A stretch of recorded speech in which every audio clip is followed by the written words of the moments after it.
Good evening, everyone, and welcome to a county council meeting of Brant of June the 27th. Attendance has been taken. We're all here. Council is all here and all in person, which is great. Approval of the agenda. You have an agenda in front of you with an addendum. Is there anything else to be added to the agenda before we call the vote on accepting the agenda the way it stands, including the addendum? Councillor Pierce.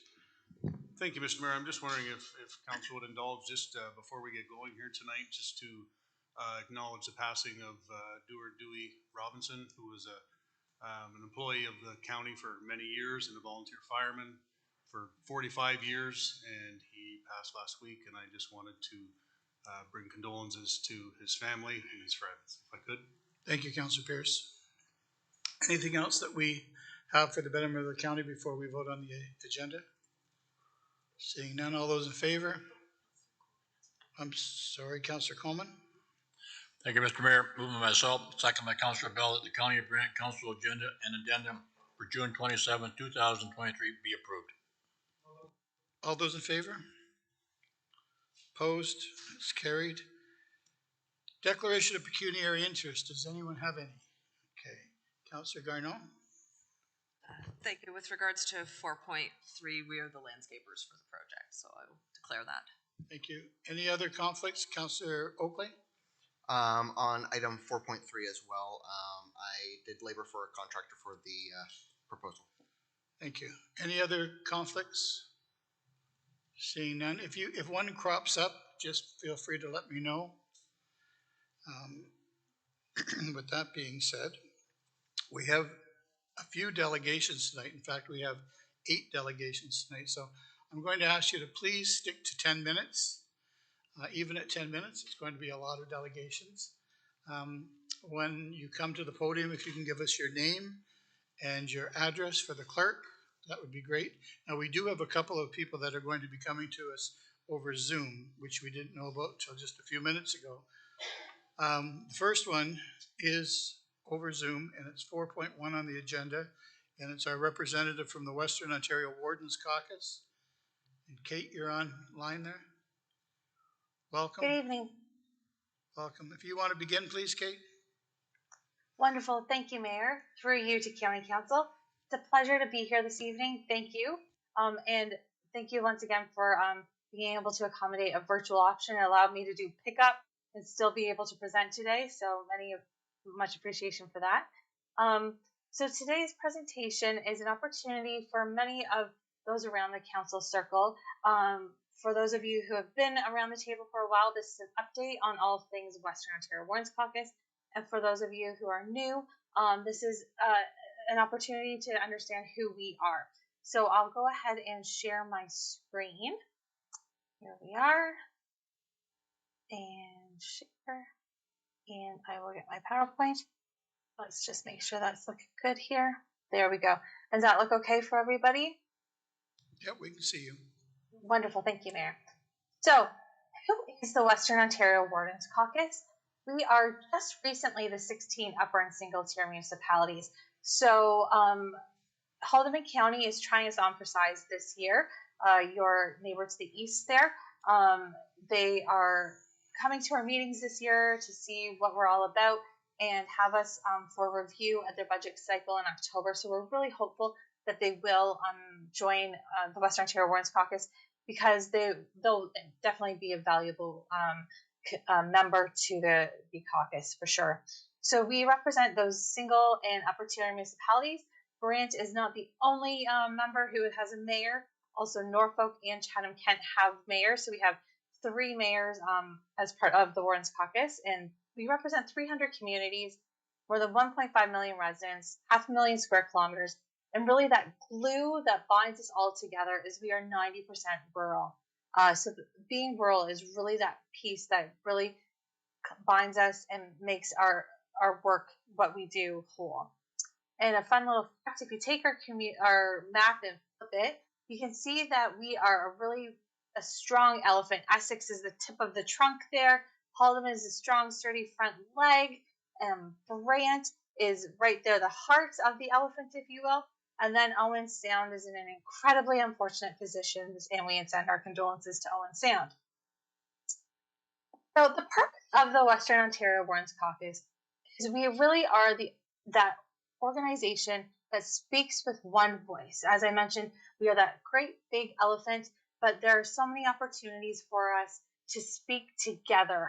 We are rural, and those rural pieces, we often find there are some issues amongst our whole region that we can really join together on. And we are that conduit from our municipalities to both the province and the federal government to really raise the issues and concerns at our municipal level to both the provincial and federal government. So that is primarily what we do. We are that advocacy arm of our municipalities that really pushes those bigger pieces of advocacy forward to the federal and provincial governments. And how do we do that? We do that through a really great network. So we have the caucus where our wardens and mayors, Mayor Bailey, sit and drive the work that we do. Then we have our CAOs. So CAO Allison Newton, one of our newest additions, and we are so pleased to have her around our table sits. And we are supported by a great staff team. Myself as executive director is in a full-time position. Then we have a part-time manager of government relations and a part-time administrative coordinator. We then are supported by Economic Development Committee that really does implement our strategic plan for economic development, where we have elected officials, staff, ministry liaisons, as well as partner organizations all sit on a committee. And then we are fueled by the subject matter expert groups. So the subject matter expert groups are those staff expert teams that provide all of the information up to the caucus that really helps drive our advocacy work. And Brant's really well represented on planning with both Jennifer Boyer and Pam Dusling, with social services with Cindy Stevenson, with communications with Lisa Henry, and economic development was none other than Zach Gable. So we have great representation from Brant on that subject matter expert group, and that's how we are able to do our work, is with those incredible expert teams that fuel, as I said, that information. And our advocacy, how do we execute our advocacy work? We have meetings with ministers and senior government officials. We did a typical letter, writing campaigns, pre-budget submissions, all of those great things. Some great examples of what we've been able to accomplish in just the past few months. When we were releasing our strategic priorities, which we'll dive into in the next few slides, instead of doing a press release or anything, we reached out to our members of parliament and members of provincial parliament first. And on April 14th, we released our strategic priorities directly to our MPs and MPPs.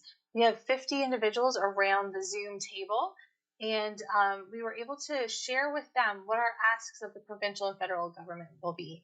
At the end of the day, we all represent a single taxpayer, the one taxpayer, the one voter who votes for the municipal, for the provincial and federal representatives.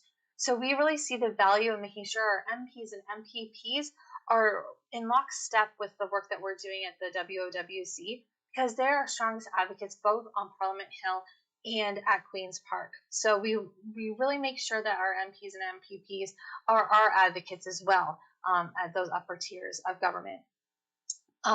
We also monitor government legislation. So a great example is when Bill 97 and the changes to the PPS came out, we were able to mobilize really quickly.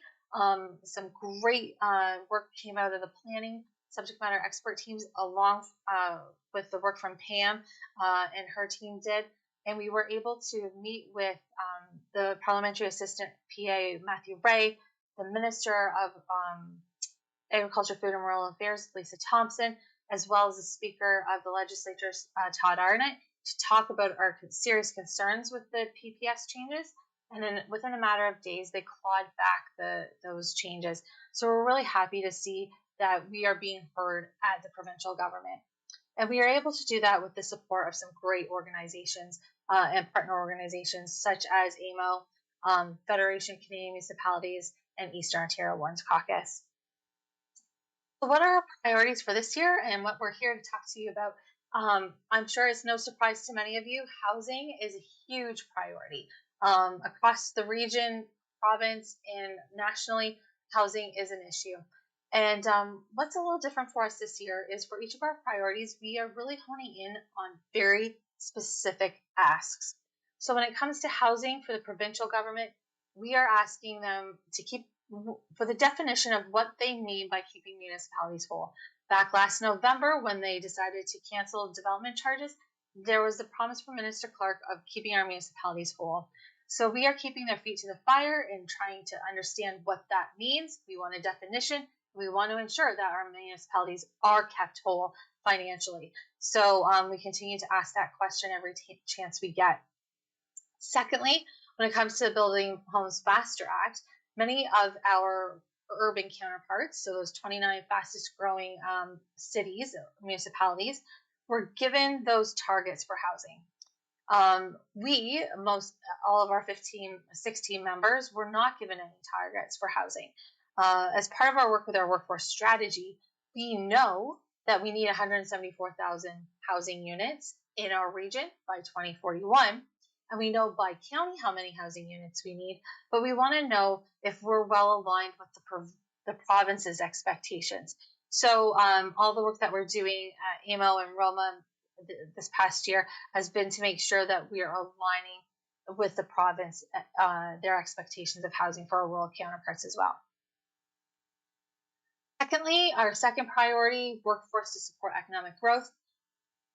Housing and workforce are a chicken and egg situation. You can't have housing without the workforce to build it, and you can't have a workforce without housing for them to live.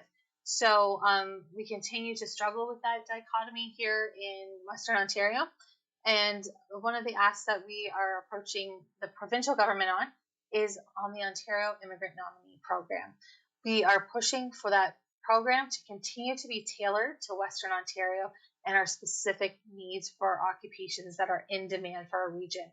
So I mentioned that workforce strategy. We know that the occupations that are in demand up until 2030, and 2 out of the 5 of our top 5 occupations are included on the Ontario Immigrant Nominee Program, both in agriculture, horticulture, and health services.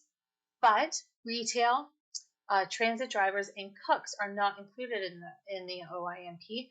So we want to make sure that those 3, which are in our top 5, are included. And so we've been having some great discussions with both the minister's office as well as the department, or the ministry, of Labor, Immigration, Training, Skills Development, on how we can make sure that's included in the program. Our third and final showcase priority is mental health, addictions, and homelessness. Now, this is a new priority for our organization, and it's something that we're seeing really intensify in our rural communities. And we recognize that homelessness looks very different in our rural communities than it does in our urban centers. And so the response to mental health, addictions, and homelessness in our rural communities needs to look different too. So first off, we are asking the province to fund the mobile crisis response teams, so that work where a social worker is paired with a police officer for mental health calls, to become permanent funding. Right now, police services have to apply for the funding, and come March 31st every year, most police services don't know if they're going to receive funding come April 1st. So we want to see that permanent funding for the MCERT programs. And secondly, when it comes to the homelessness prevention program, we would like to see a dedicated rural stream. And so we are collecting the data right now in advance of going to our delegation at AMO on what homelessness, mental health, and addictions looks like in our rural communities based on our social services caseloads. Now, those are our top 3 priorities, and that doesn't mean there aren't other things that we also focus on, broadband being one of them, particularly SWIFT. Barry and his team have done incredible work in this realm, and it's hard to believe that by September of this year, all of the fiber projects will be completed. The fiber will be in the ground.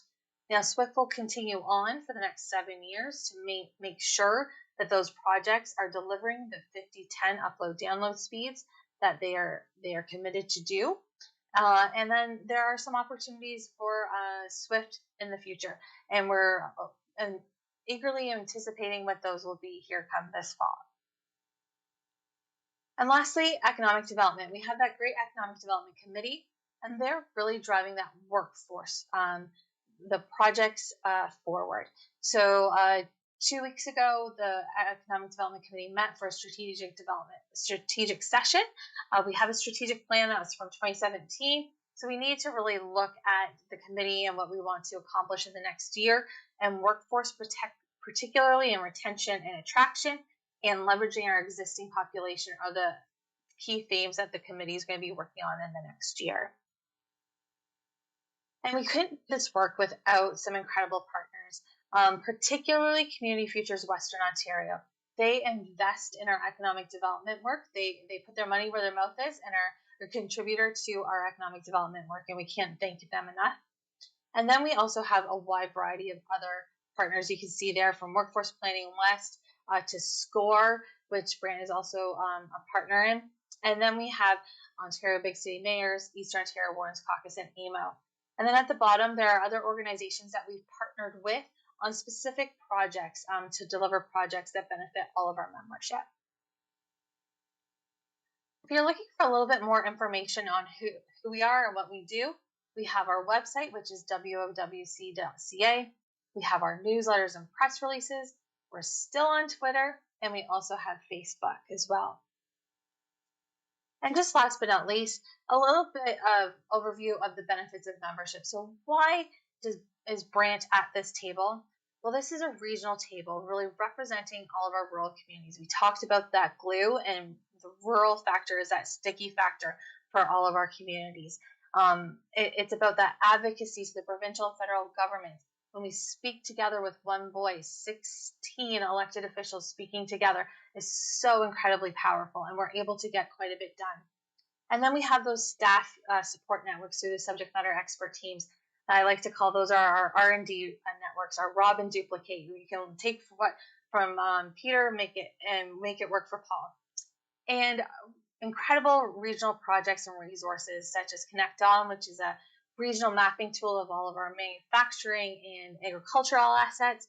As well, right now we're in the midst of our rural housing information system.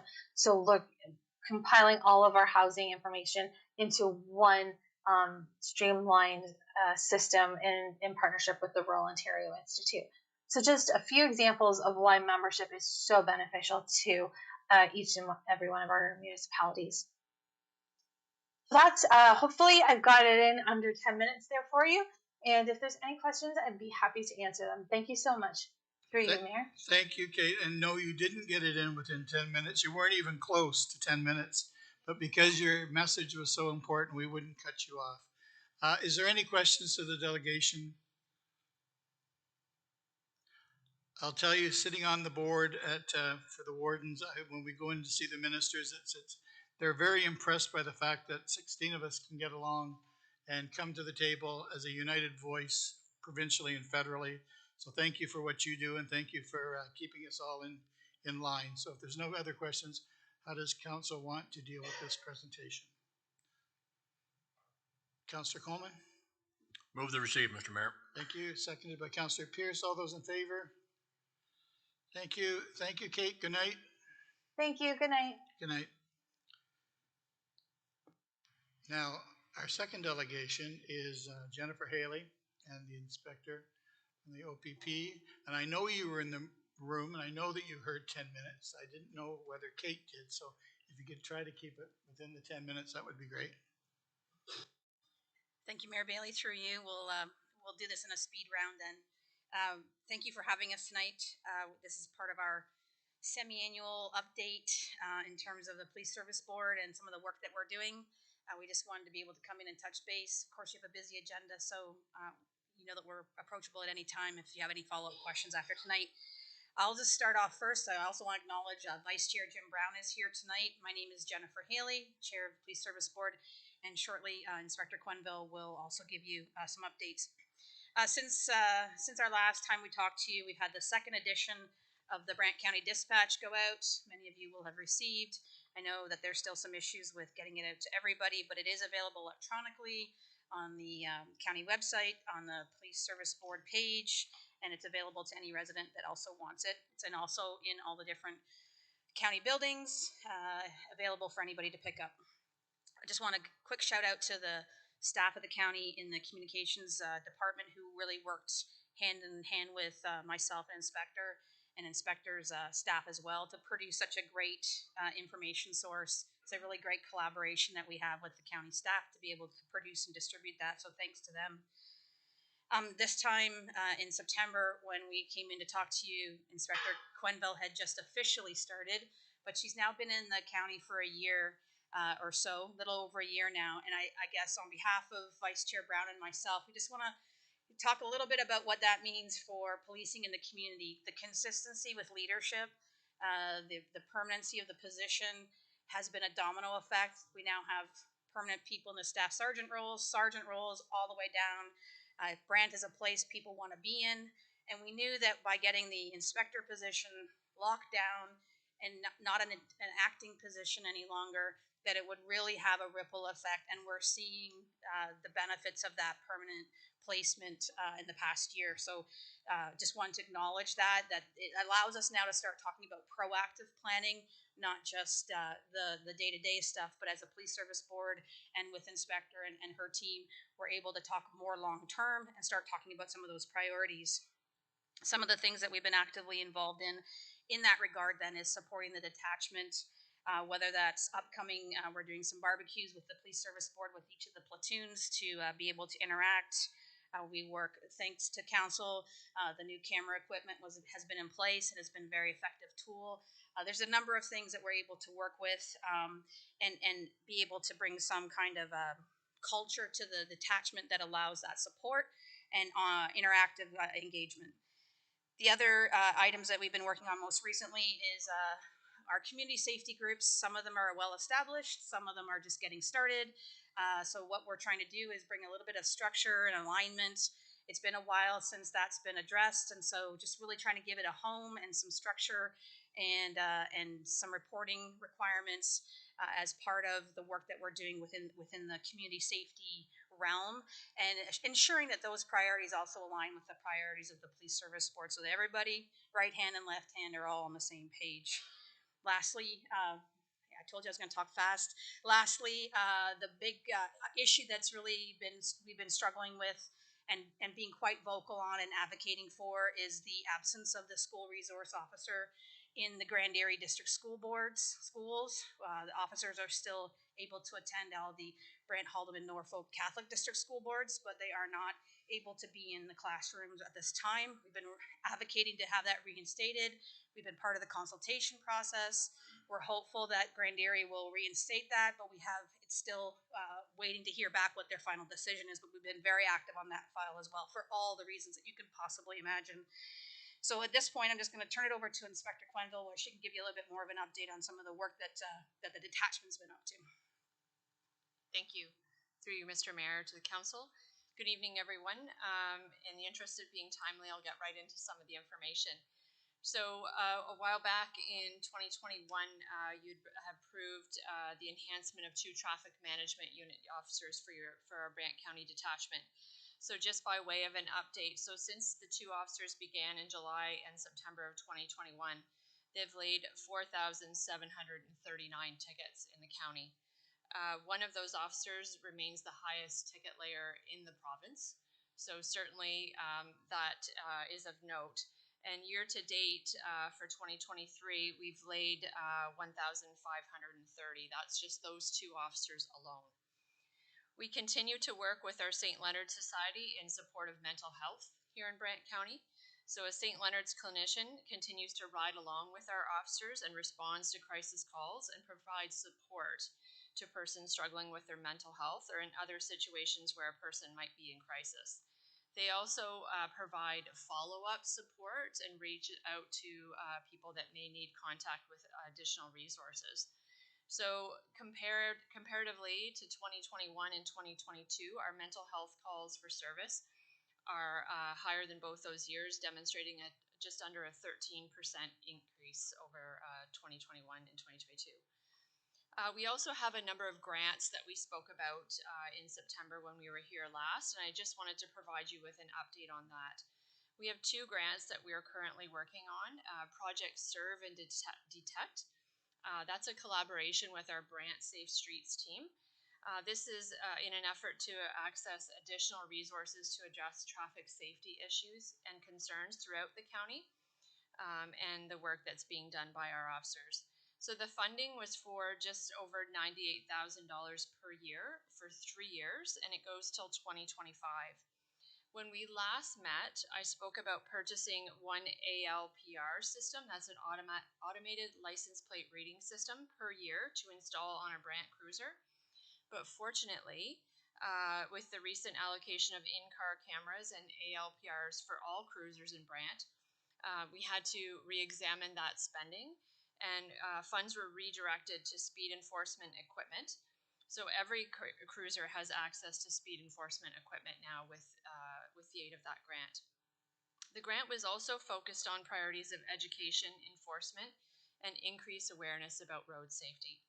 So we're just completed year one, and also during year one, we created a number of professional traffic safety videos that will be used for educational purposes. They haven't been released yet, so stay tuned for that on social media. And as I said, we had to pivot with the equipment. So we've purchased 7 moving radars, 3 handhelds, and 2 LiDARs, which is another type of radar equipment. So every cruiser now has moving radar, which is a good news story. With this equipment and in partnership with Safe Streets, we also had a number of paid duty assignments for officers that completed 39 10-hour traffic shifts in the county, which produced 372 provincial offenses notices, in addition to a number of Part 3s, license suspensions, and commercial motor vehicle inspections and stunt charges. We also held a fall commercial motor vehicle inspection blitz, also as a result of this grant, where a number of vehicles were inspected and a number put out of service as well. We also held a day-long senior safety symposium attended by a number of people in the community, and topics included traffic safety and driving safety, personal safety, and frauds. By way of an update for the Victim Support Grant, relying on data from 2015 to 2019, there was a 20% increase in intimate partner violence calls. So that's what led to this grant initially. We received funding of just over $104,000. And that funding allowed for the creation and continuation of community relations with Nova Vita and the County of Brant and the Brant OPP.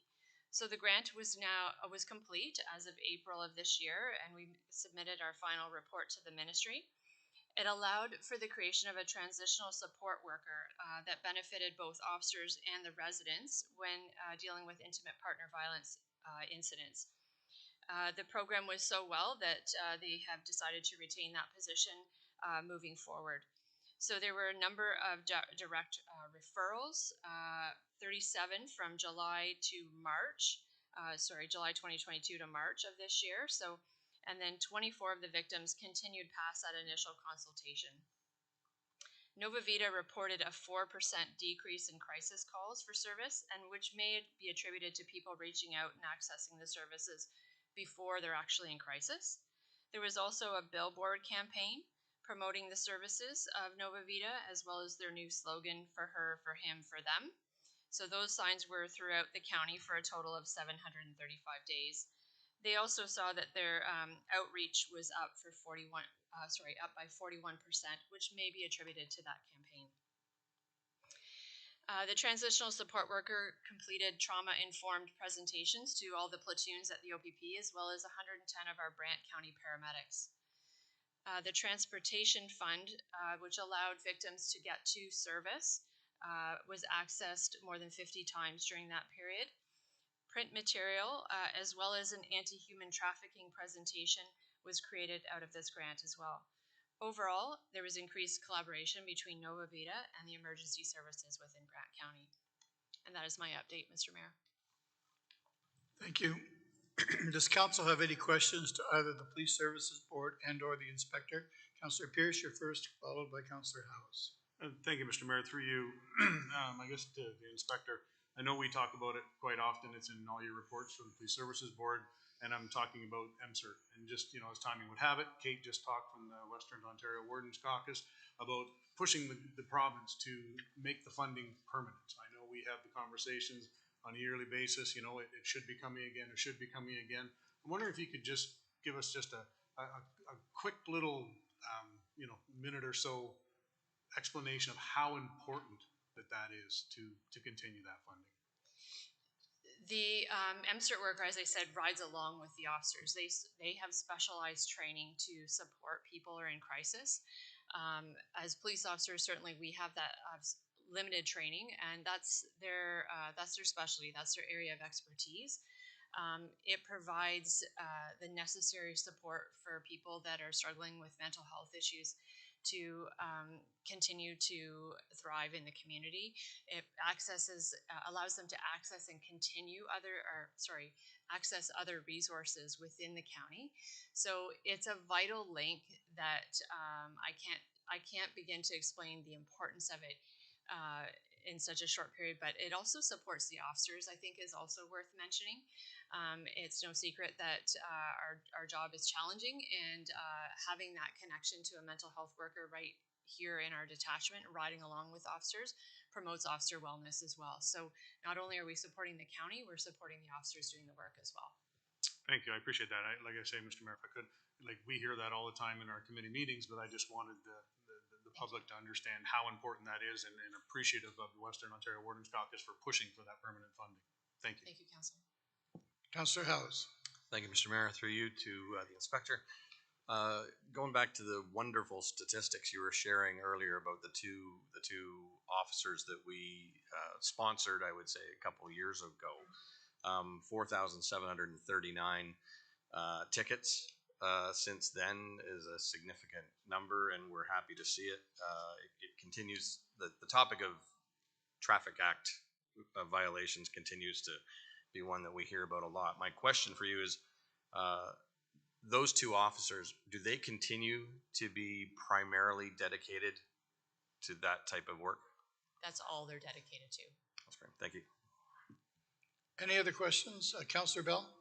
Yeah, thank you, Mr. Mayor. Through you to the inspector. I think I might have asked you this question last time. And let me give a bit of context. I sit on the Board of Health, and I asked the medical officer of health, how healthy is the county, or Brant County? How are we more healthy than our competitor municipalities? Let me translate that then to safety. Are we safer now than we were a year ago? How do we stack up in terms of safety relative to other municipalities? And I think I might have mentioned that McLean article of a few years ago, which one of your predecessors brought to this chamber and said we were the 7th safest location in Canada. How would you respond to that? I did do some research in preparation for my action plan that I'm working on to look for other similar articles to see if Brant showed up in the top 10 of anything. And I don't have a Maclean's article to bring you tonight. So, and safety, I think, is a difficult one for me to respond on because it's relative to everyone.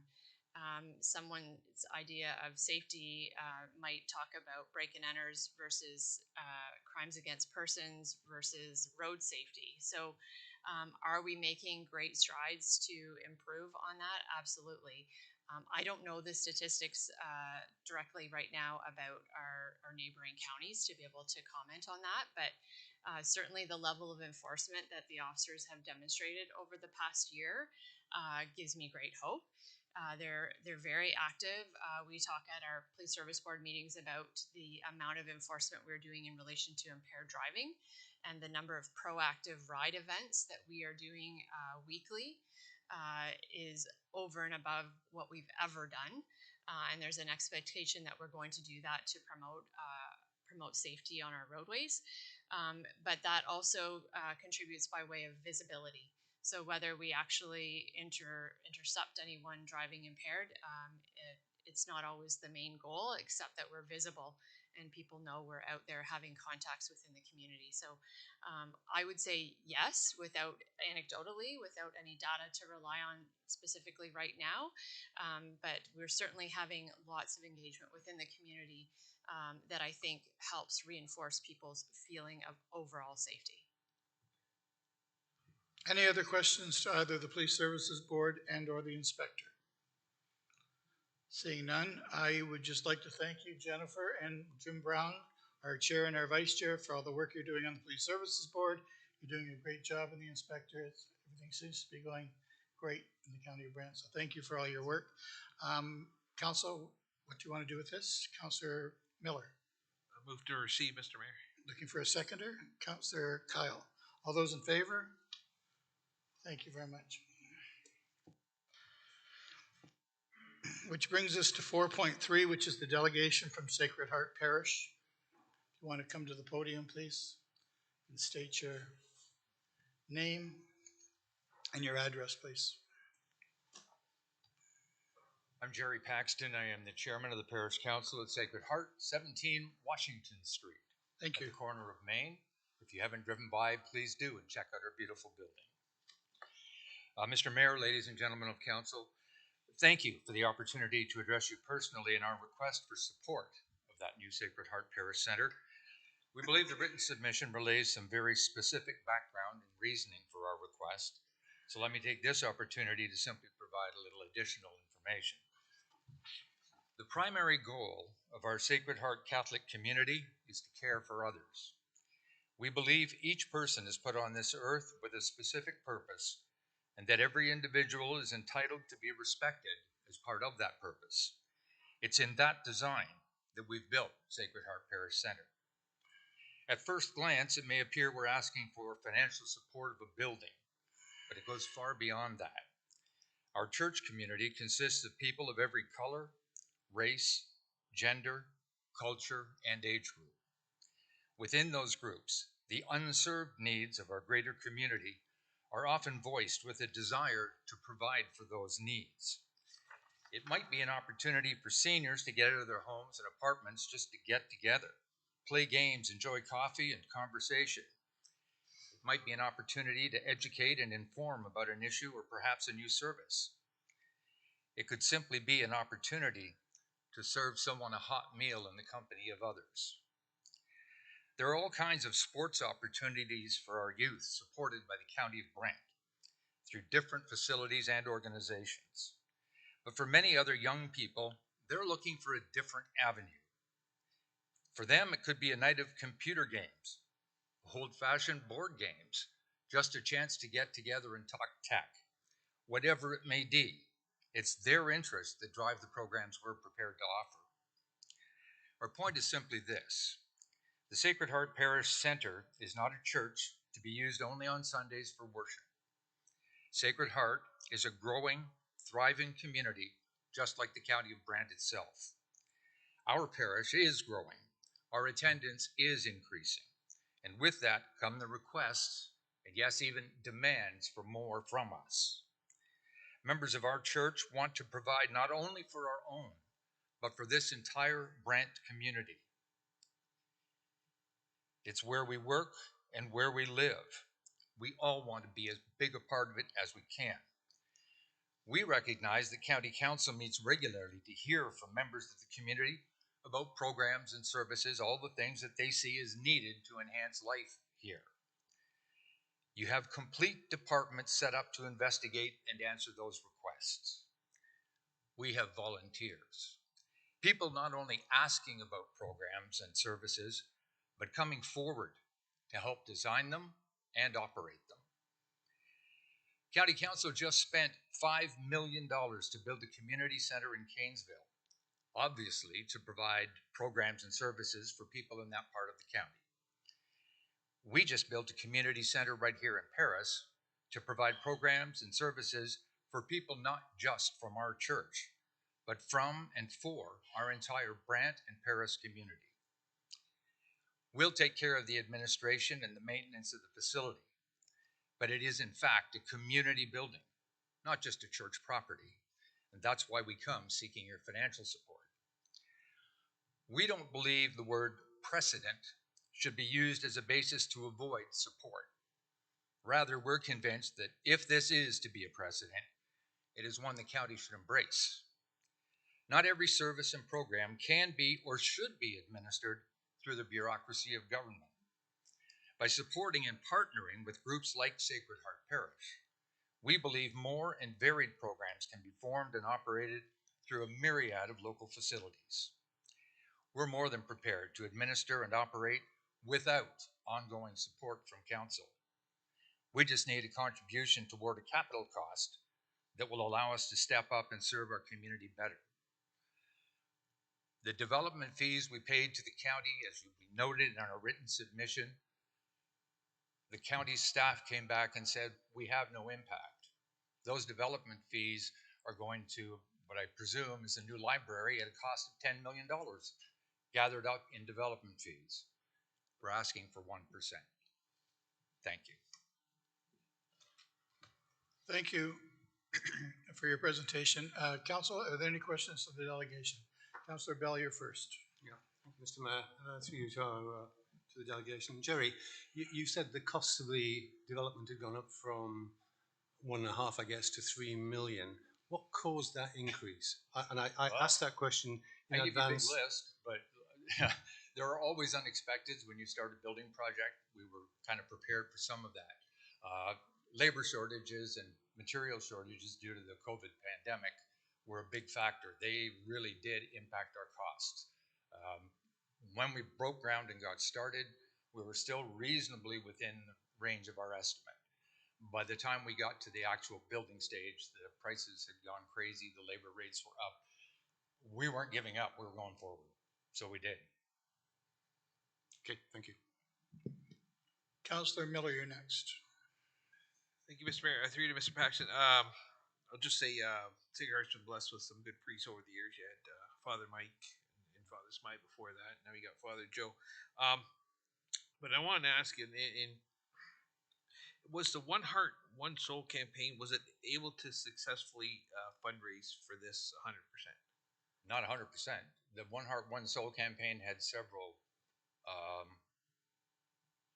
under the diocese, several larger programs. The Parish Center was one of the biggest for us, and it did achieve our target, which was about $350,000. Okay. It was based on what we were looking at as an original estimate, that was a really good deal. Now we've continued our fundraising. We're still at it. Building's not done. Fundraising's not done, but we're getting there. Okay, and then the second question, I think you said that, but I just want to be clear. You don't have to be a member of the church to rent this center. Anybody can rent it. Yes? Correct. Okay. Yeah. Rental isn't the goal of it. What we're looking at is anytime we do something for people of the community, that's what it is. It's for the community. We don't check Catholic ID cards at the door. That's not done. The doors are open. You're welcome. If we're running a program, it's always made available to anyone who wants to come through the door. Thank you. Any other questions for the delegation? Seeing none, what does council want to do with the delegation? Councillor Miller? Well, I'll throw it out there, Mr. Mayor, but I'll move to receive. I'll move the request to the budget. And that way staff can put some color around the various charges that the church has incurred for the center from the county. Seeking a seconder, Councillor Howes. Any other questions, comments, or concerns? Call the vote. All those in favor? Opposed? I'd like to come back to your seats. 4.4 is a Downtown Paris BIA report with Matt.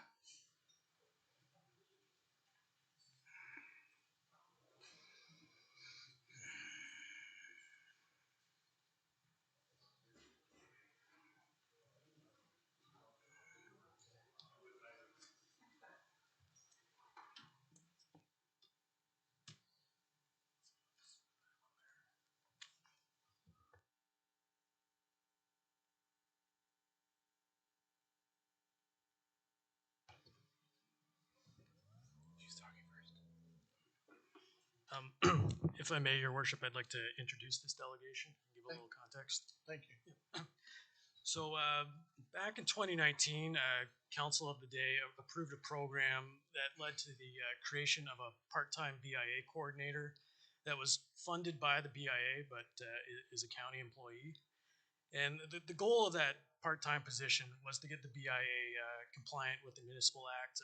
BIAs are volunteer-driven of small businesses typically, so it's a challenge for those folks to kind of meet the obligations. So this was our path forward. We got stalled with COVID a little bit, but in 2022, we were able to hire that coordinator position. And as part of the pathway to compliance, the BIA is to give an annual report to council. So we have Matt Cummings as our BIA chair here to deliver that report.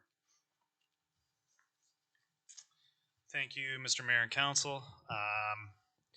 I'm glad the police are gone. I was almost one of those 4,739 tickets a few weeks ago up by the Pioneer. I promise I'll be less than 10 minutes if I can figure this out. I've never actually done this before. Thank you very much for having me. I'm not actually sure when the last time the BIA did a presentation to council. I know it was before my time, so I'm going to assume it was before COVID. Being a part of the BIA is actually something that I was never really interested in until I knew it was time. And once I discovered it was time and I got myself involved, I don't know why I wasn't involved sooner. We have a lot of people in this community who are very forward thinking. They're very passionate. A lot of small business owners who just want to see the best for Paris. And, I think COVID really taught me that we live in a world of complainers. We live in a world of people who will complain about everything. They will complain about the future. They'll complain about the past. They'll complain about what they're in now. And what I really like about the current BIA that we have is everyone is working together. And the County of Brant has been a phenomenal partner. I know a lot of the times the county hears the opposite of that. But for us, they've been fantastic. No question goes unanswered. They've all been extremely involved, and there's no way that we would be able to undertake what we've undertaken in the last couple of years without them. So we really do thank you. So what do I do? Just click this thingy? Okay. You ruined the big there. Attack. So when I came on board with the BIA, I understood that the BIA was going to be in a much different position in 10 years than it was 10 years ago. I also understood that the BIA had a lot of turnover, especially in leadership. And I can't blame them. It's a lot of work. It's a lot of volunteer time. There's no real pleasing anybody. And again, you're doing it on your own time. So when I kind of came on board and I took a look at everything, I knew the BIA needed a new leadership through the downtown master plan. I knew it needed new leadership through the massive change within the County of Brant. And I also knew that change was going to ruffle some feathers, and that's okay. But the first thing that we started looking at was, what do we look like? How do we show the public who we are? How do we show the county who we are? And one of the first things that I looked at was the logo. And I always knew that I wanted to see something a little bit more contemporary, something a little bit more forward. And what happened in between all that was I developed a relationship with a lady named Patty Hayes, who is she is a BIA consultant. And she had tried to get into the BIA many, many times into Paris because she's actually from Paris, and she was not received very well. And I still don't understand why, but she was critical in getting this stuff done and making me realize that we could do it. And along came the Heart of Ontario Tourism Relief Fund grant. And we applied for that grant on a whim, and we got it. And what that included was a complete rebrand. And the first thing that we did was ask them to change our logo. And the logo is going to make sense in a minute, but this is the start of the new logo. That is the second part of the logo. And the third part of the logo is a bit of a revolving door, but that'll make sense in a minute. When I took over, I was extremely naive about what BIAs actually needed to do. The compliance part, both on the municipal and the provincial level, was way over my head. And it was around this time that I started to realize, as long as the county kind of nudged me that way, that we absolutely needed a permanent part-time team member to help with getting this stuff accomplished. The turnover in leadership in past BIAs had nothing to do with incompetence. It had everything to do with the fact that they just didn't have the time to get the proper work done. And there's no way that we're just going to be able to do the same thing over and over again. We would end up in the exact same spot. And right before we're about to dig up our downtown, there's absolutely no way that that was going to happen. So David has come on board. David Taylor has come on board. He was the former BIA coordinator for Dundas. And although Dundas has a lot of different issues than we have, David has been absolutely, we wouldn't be able to do it without him. There's no question about that. But the first thing that I looked at when I took over was the budget. And I'm in business, and I know when a business is going to fail pretty quickly. It's happened to me before. I've known when businesses were going to succeed. I could pick that out pretty quickly. When I looked over the budget, I knew this BIA had to do some drastic changes, and it had to do it soon. Had a couple years where we could sort of give me some time to figure things out, but there was going to have to be some extremely tough decisions made if this BIA was going to be sustainable moving forward. Along with our new logo, as part of the grant, we got a brand new website. Most people don't know this, but downtown Paris hasn't had a website in years, and that's shocking to most people, but we hadn't. We now have a brand new website that follows our new branding. Our social media has been completely revamped. We have volunteers. Courtney from Fizz Sokeri is the one who is spearheading that, and she does a fantastic job. Again, it's on a volunteer basis, but we have let them know that social media is everything to us right now when it comes to letting people know who we are. New events. As part of our grant, we also got money to do the Thursday Night Lights live music. So I don't know if there was Thursday nights all last summer at Cobblestone Common. We had live music. That was all paid for through the grant. And communications. One of the main things that I found during COVID, my job was just explaining to the membership of the BIA what money was out there from the government. People were so confused about what they could apply for, what they couldn't apply for, and because I'm in the restaurant industry and I was so glued to what help was out there and what was going on, I ended up just being the person who was able to get the message across. As you can see, there's a lot of branding and a lot of items that can come across with our brand new logo. Well, I guess if I go forward, I can go back. So, as you can see with the banners that are up here, this is something that I would really like to see moving forward for a couple of different reasons. Number one, the second tag word in our logo, as you saw up there, was pretty amazing. There's one that's pretty historic, which is my favorite. But what we'd like to see is we'd like to try to personalize downtown Paris as much as we can.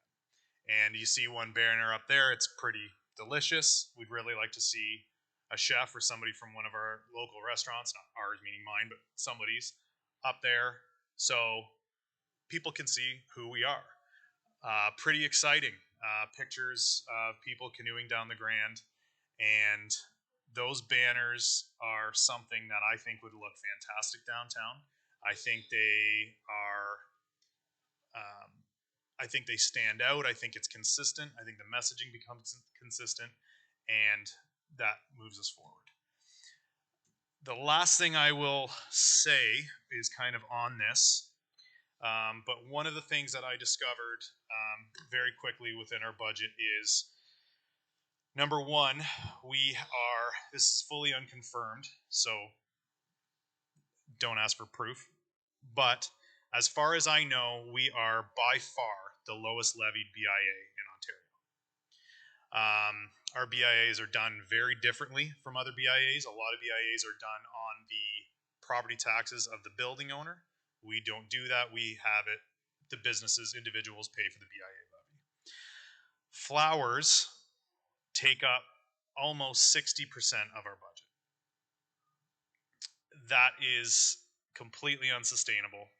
We had some extra money from a donation that was given by somebody who was local, and I love flowers, but I am not willing to spend the membership's money on flowers to that extent, and we just can't. We're going to run out of money. We have two choices. One is to drastically increase what the downtown businesses are paying for the BIA. The other option is to get into a little bit of a different, try to get creative.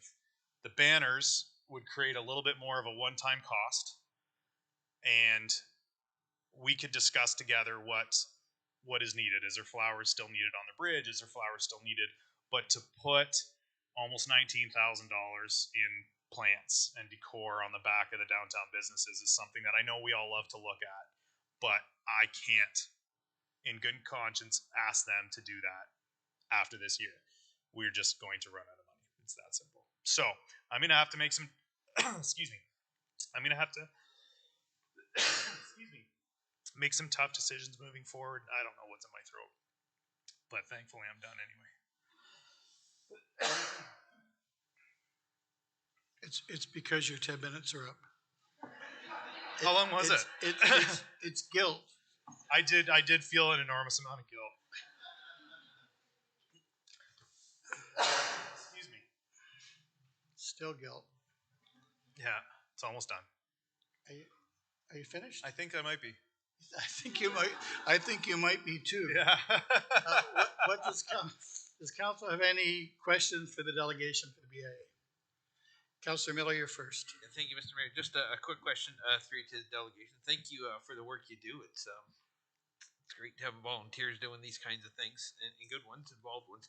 My question is, are you aware that there's going to be quite a bit of work done in the downtown Paris area? And it started probably in a couple of years from the angle parking going to parallel and whatnot, street sidewalk widening and whatnot. Has the BIA had much input into those plans? No. So before I started hacking my lungs out, that was going to be sort of my last point, was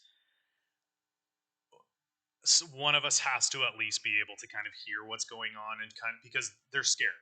The businesses are scared. There's a lot of them that, what a lot of people don't realize is how seasonal downtown Paris is. For me, I've been business downtown for 15 years. I understand that there's peak season and slow season. People have no idea how slow season is.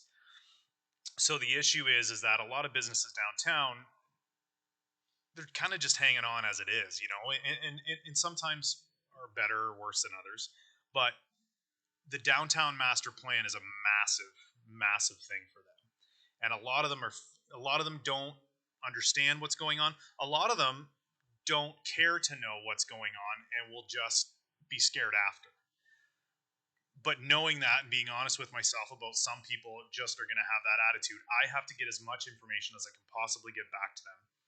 But I think I can also help council with some feedback on how things run downtown and how, you know, I think that's something, and that's where the banners sort of always came in for me, was maybe we do it when the master plan is finished. Maybe that's kind of our big, you know, wow, maybe I'll stand up here again in a year and ask for help with that. I don't know.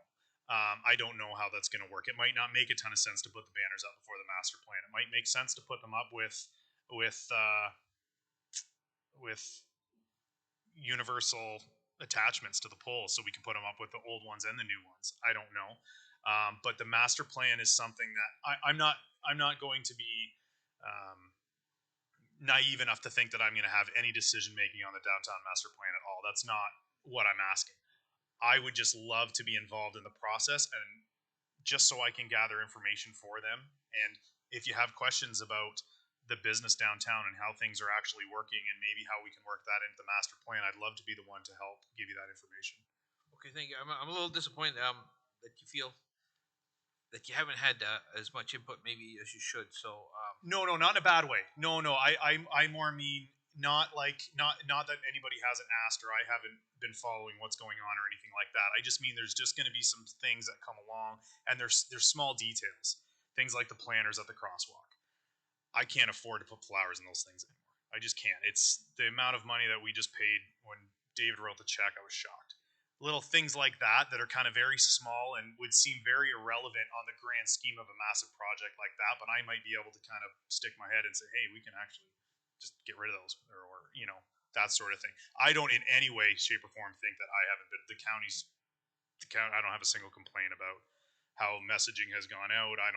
And I also understand that you don't know a lot either. I mean, especially through COVID. I mean, you thought you knew one thing, and then COVID happened, and now it's a completely different thing. And I understand that's not an easy thing for you to go through either. So things are going to change constantly, and I totally get that. Okay, just Mr. Mayor, I'll just wrap up.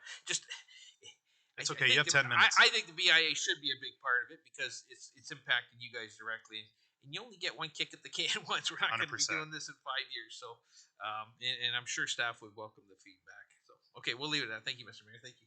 Any other questions? Councillor Howes, you're next. More of a comment, if that's okay, Mr. Mayor. Yep. Just through you to Matt. I just want to say thank you. It's great to see the thorough analysis that you're bringing to the BIA. Happy to hear that you connected with Patty Hayes, or as some of us remember her, Patty Laneson. I just want to say I think your new marketing direction is fantastic. Really, I loved it. Really look forward to seeing the many ways that that'll be utilized. So just, we didn't even ask for a second rendering. I think we saw the first one, and I just sat there and said, "Done." It's perfect. Yeah, well done. Any other questions or comments? It's good that you hooked up with Patty. I saw what she did to Ottawa Street in Hamilton, which was amazing. She took it from nothing right to stellar. Yeah, and she didn't ask for a cent. No. Because she loves downtown Paris. She wanted to help. Yeah, she's amazing. Okay, thank you, Matt. There's no other questions, no other comments. What this council wants to do with this? Councillor Pierce? Move to receive, Mr. Mayor. Looking for a seconder, Councillor Kyle. Any other comments? Seeing none, all those in favor? Opposed and carried. Okay, what we're going to do now is we're going to go to 4.5, and we're going to hear 4.5, and we're going to hear 4.6 and 4.7, and then we'll decide what to do with all three of them as a group. Is someone here for Onondaga speed limit reduction? The Bruinsmans, I bet.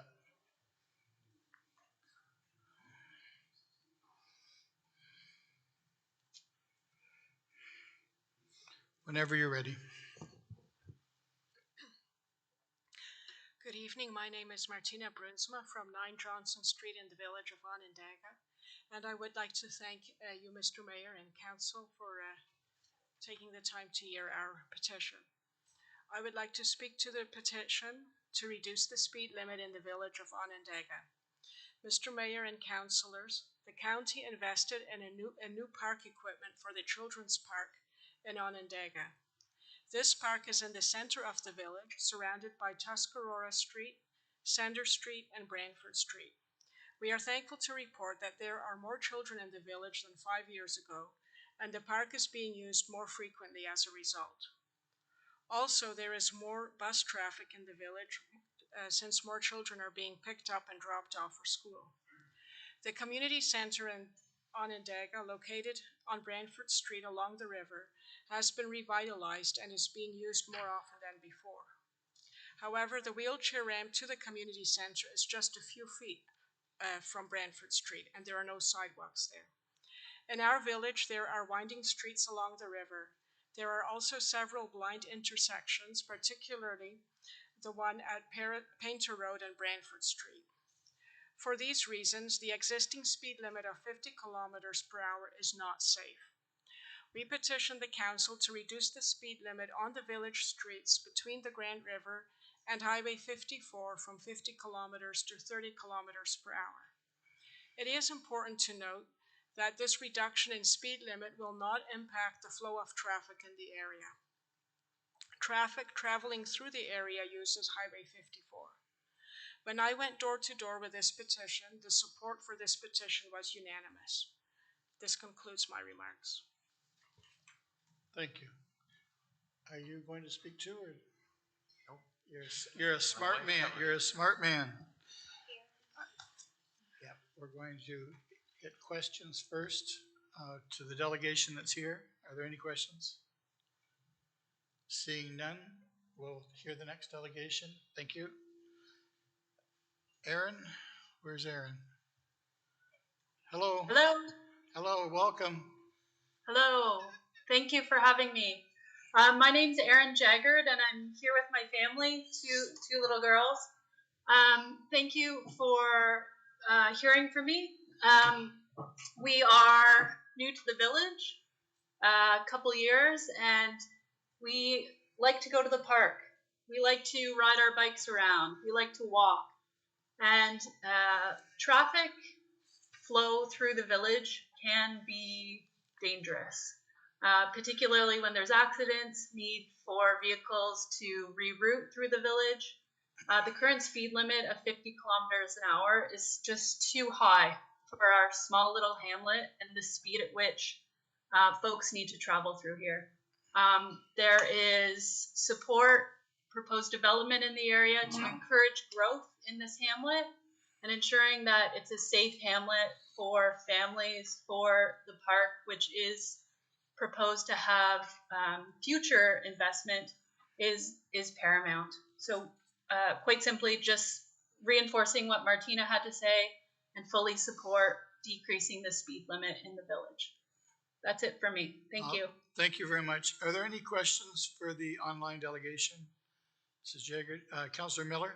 I'm trying to be, I just want to know, is Aaron asking something different from what the previous one was asking? Are you asking for speed reduction on Highway 54 or just the streets of Onondaga? Yeah, that's correct. Just the streets within the hamlet. Thank you. Any other questions? Seeing none, thank you.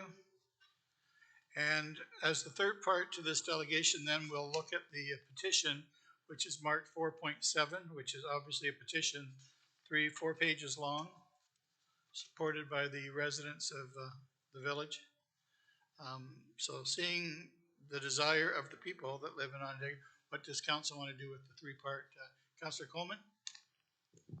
I move that we accept the delegation, the petition, and the two delegations in the petition, and then I want to speak to it after on where to move this.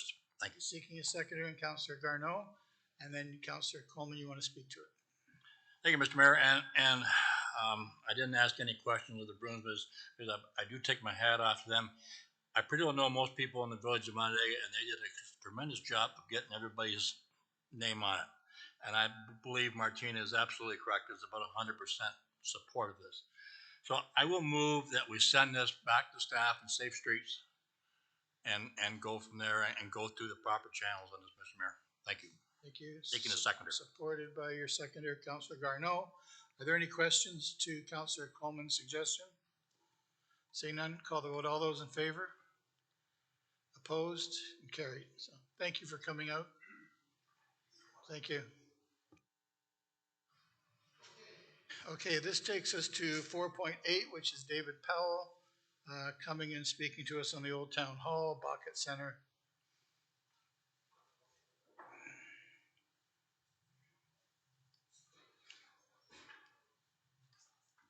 Good evening. I hope this works.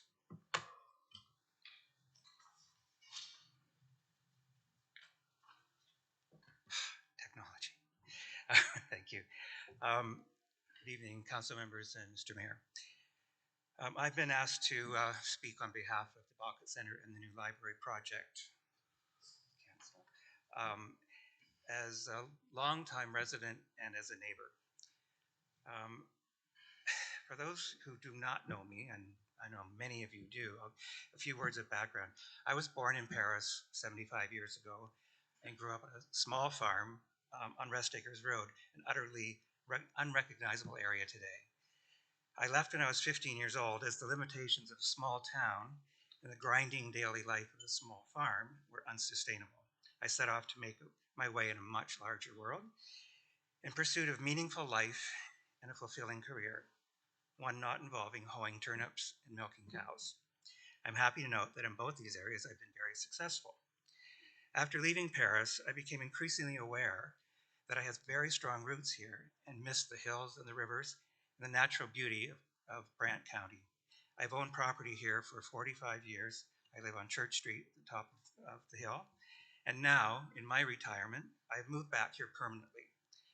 I live at the top of Church Street, as I said, and my daily view is down the hill at the old town hall. This imposing building was erected 170 years ago by a village with a population of less than 2,000 people in order to embrace their newly acquired independent self-governance. It was an ambitious undertaking. Construction began in 1853 and it was completed in less than a year. It was built in the Gothic Revival style, previously unheard of in secular buildings at that time. The first instance of this was evidence in the rebuilding of the Parliament buildings in London after the fire of 1837. The Paris Old Town Hall even predates the Parliament buildings in Ottawa, which were built between 1857 and 1867, thereby making this building the earliest example of its kind, certainly in Canada, if not North America. The upper chamber, with its elaborate open timber roof and exceptional acoustics, predates that of the similar hall at Hart House at the University of Toronto by some 65 years. This building, therefore, is of great interest internationally and consequently has been designated as a National Historic Site, of which we should be proud. In its day, it served not only as a town hall and council chambers, but also a marketplace, concert hall, an early fire station and watchtower, a community timekeeper with the daily ringing of the bell, as well as a local jail. It was abandoned in the early 20th century as the commercial center moved downtown after the Great Fire of 1900. Sadly, however, over time it has been forgotten, as for many years it loomed over a Kentucky Fried Chicken outlet, curiously emblazoned with the words Wheeler Needleworks, evidence of one of its many commercial uses during the 20th century. Meanwhile, it slipped out of public conscience. Several attempts over the past 2 decades have been made to raise public awareness to its significance and potential, but these have met with disappointing results. Until now. Change is upon us. Mandated development swallows up vast areas of surrounding countryside and farmland, flattening it and covering it with dense housing, industrial developments. As a result, our population is rapidly expanding, bringing people of various backgrounds, customs, and interests with different priorities, disciplines, and demands. Therefore, we must anticipate the needs of this rapidly expanding and diverse community. As I see it, a centrally located community hub is essential, offering not only traditional library services, but capable of accommodating children's activities, youth and seniors programming, and educational services, a facility capable of hosting community events, private and corporate events, as well as concerts, movies, and theater, a multi-use, flexible, inclusive environment. As a forward-looking community, we need to be respectful and aware of our past as we move into seemingly uncharted and unstoppable future growth. This project is precisely what is needed, located as it is geographically right in the middle of the county. I will end with a quote from UNESCO. It reads, "Heritage constitutes a source of identity and cohesion for communities disrupted by bewildering change and economic instability." We are now at a crossroads. It is our turn to take a bold step forward, as our forebears did some 170 years ago. Thank you for your time and your consideration. Thanks, David. Are there any questions to David regarding his presentation? I'm not prepared for that. You have to answer questions if we have any. That's part of the deal. Part of the deal. Any questions to Mr. Powell? Seeing none, thank you for everything you do for Paris, and thank you for your presentation. What do we want to do with Mr. Powell's presentation? Councillor House. Move to receive David's presentation and refer it to our agenda item later in the evening. Thank you. Seconded by Councillor Oakley. Any other questions or concerns? All those in favor? Thank you. Okay, so it takes us to number 5, which is the adoption of the minutes of previous meetings, noting that we have 6. So we can handle them all as one package, or we can separate them if anyone has anything they want to separate. Seeing none, we're going to turn to Councillor Miller and see what he has to say. I'll say we've been one busy council, Mr. Mayor. Moved by myself, second by Councillor Bell, that the County Branch Special Council minutes of May 16th. County of Brant Council minutes of May 23rd, County of Brant Special Council minutes of May 29th, 30, 31st, and County of Brant Council minutes of June 13th, 2023 be approved. Any questions, concerns? Thank you. All those in favor? Opposed? Carried. Which takes us to number 6, any business arising from any of the sets of minutes. Councillor Chambers. Thank you, Mr. Mayor. Council members will recall, hopefully, that on the May 29th meeting, we had a series of delegations speaking on the official plan. And during one of those delegations, one of the presenters proceeded to begin to talk about a matter that was before the Ontario Land Tribunal. And if you'll recall, Councillor Coleman rose in a point of order, and the delegation was told that that was not allowed. I just wanted to make council members aware, if they didn't already know, that in our procedural bylaw, clause number 15 is very clear. It says that no member of council and no delegation shall be permitted to address council on any matter that is before any court or tribunal for decision. Crystal clear. You're not supposed to do that.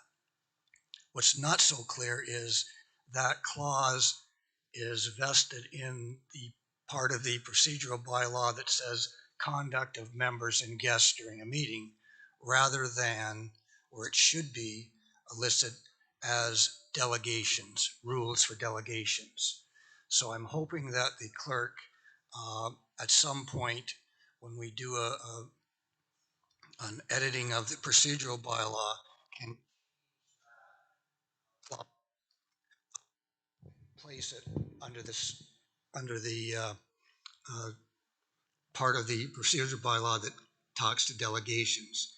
And along with that, perhaps when people fill out the delegation request forms, that can be brought to their attention, because the last thing we want is a delegation having to be shut down after coming to talk about some matter before the court. So I just wanted to clarify that, and hopefully our procedural bylaw can be clarified so that that doesn't happen too often.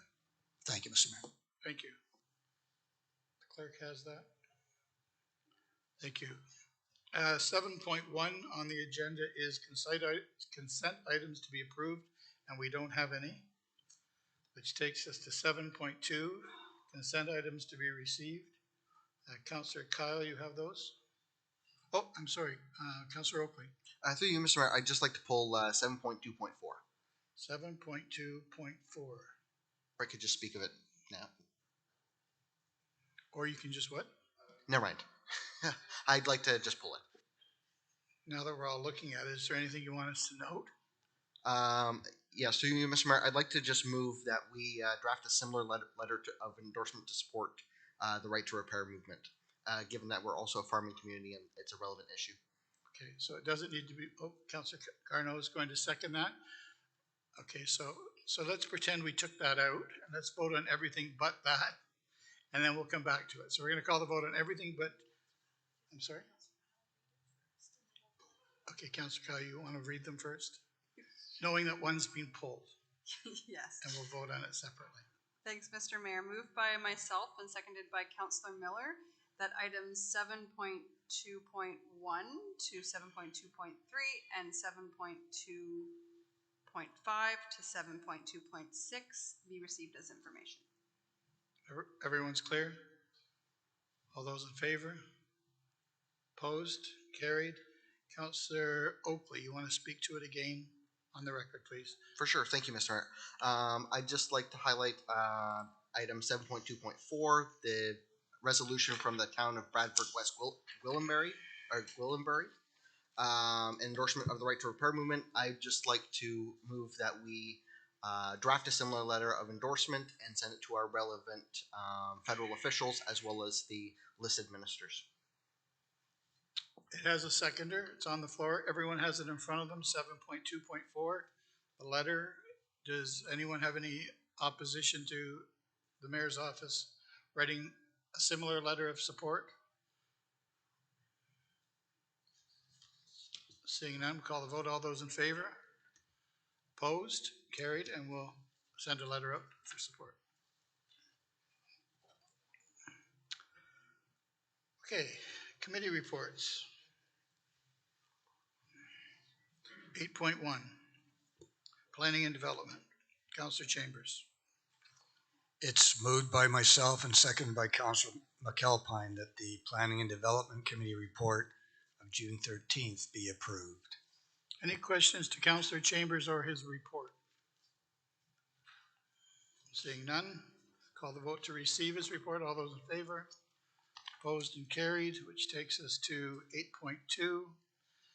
That's Councillor Pierce, noting that there's, I think, 19 recommendations. Yes, sir. Thank you, Mr. Mayor. Moved by myself, seconded by Councillor Howes, that the Administration and Operations Committee report of June 20th, 2023 be approved, and exactly correct, there's 19 recommendations. Any questions to Councillor Pierce on his report? Councillor Bell, you're first. Not so much it's more a clarification on the minutes of the meeting. Okay. I refer to page 388 in our pack. It's item 11.4, the beautification of roadways. There's a wonderful typo. It says there that we do not have the beatification tools. So a beatification, as those Catholic members of the council would know, is a recognition of a dead person's entrance into heaven. And, you know, if there could be a, if you could imagine anything so far away from what we have, just a minor change. Beautification, please. Thank you. The clerk has it noted. Thank you. Councillor Pierce. Thank you, Mr. Chair. As the clerk is correcting that as well, if they could just correct the spelling of Pierce, please. No. Could you please spell the councillor's name properly? Thank you. Any other concerns? Cleanups? No? All those in favor? Opposed?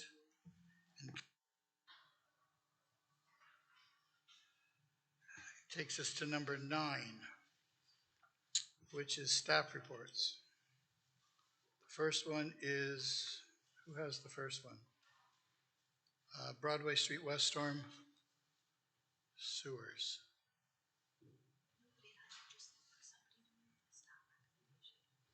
Okay, no one's got anything to report, just looking for a mover then. Councillor Coleman. So moved, Mr. Mayor. Thank you. And Councillor Oakley seconds that. All those in favor? Thank you. 9.2, Senior Active Living Center Programs. Are there any questions? Looking for someone to put it on the floor, please. Councillor Pierce, Councillor Garneau. Any questions to 9.2? Seeing none, call the vote. All those in favor? And opposed? Takes us to 9.3, the new library in the Bucket Center project design concept. Kelly has a presentation.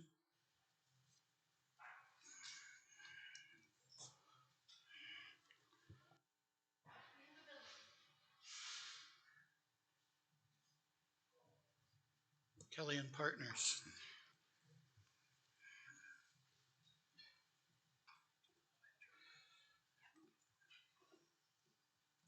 Gary, can we switch presentations?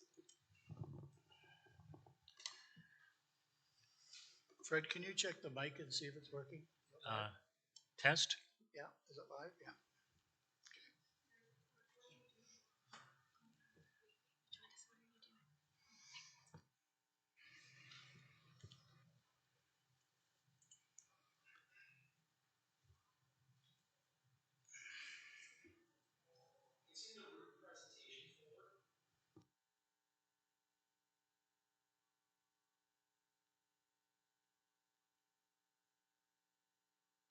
Does anyone sing?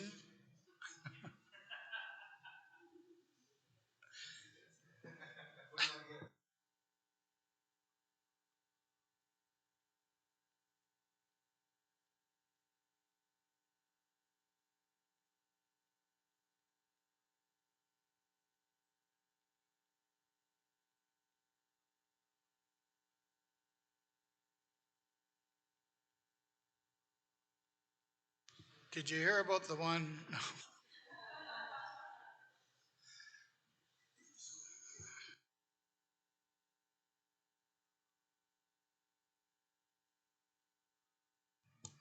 perhaps in the interest of time, through you, Mr. Mayor, and to council, I can help us get started. My name's Fred Gladding. I'm the chair of the County of Brant Public Library, and my purpose here is just to introduce the people behind me to you once again. With us tonight, we have Catherine Carter, who will speak about the recent efforts over recent years, going back a ways, to bring new life to the Old Town Hall, the Bockett Center.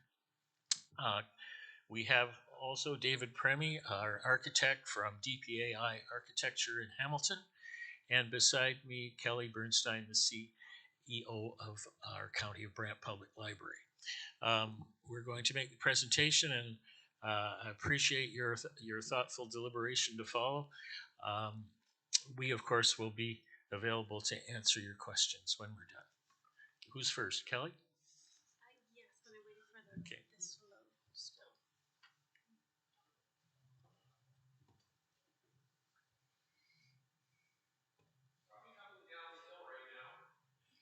We should have paid that cable bill. I told you to pay the cable bill.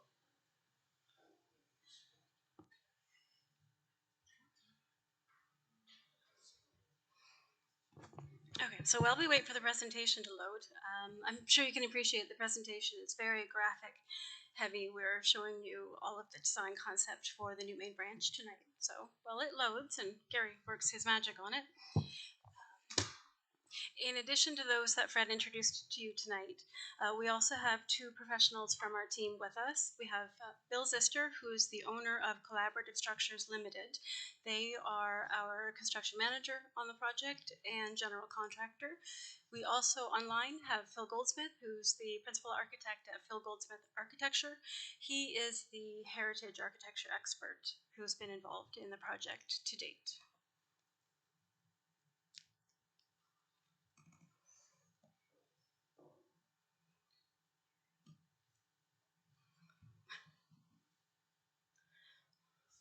So we're here together with such a large team tonight because on my way up I joked that it takes a village, but in this particular project's case, it certainly feels like it has.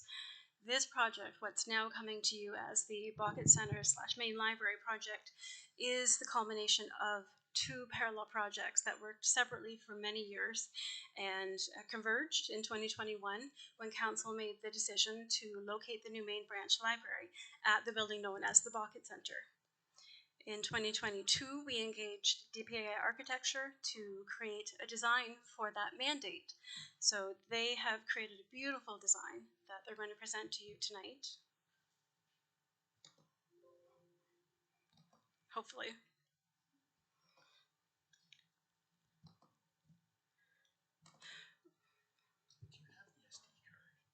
I do. It's on a thumb drive. Yeah. Yes. So please, I beg your indulgence. I have to grab the file from my bag.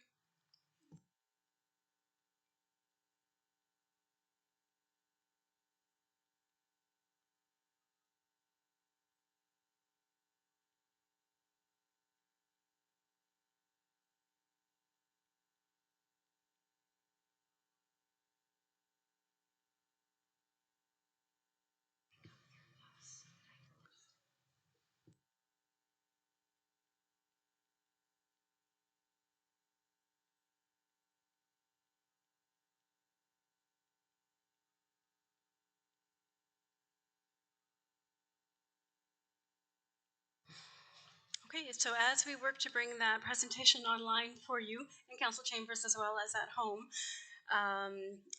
I'll tell you that Kate Carter, who is the chair, of the Bockett Center Advisory Committee and has been an active member of the steering group for this project, will speak first about the history of the building, I'm sure, but also the history of the community's involvement with this building and the many iterations that it has gone through, the community has, with various committees and various organized efforts to save this National Historic Site.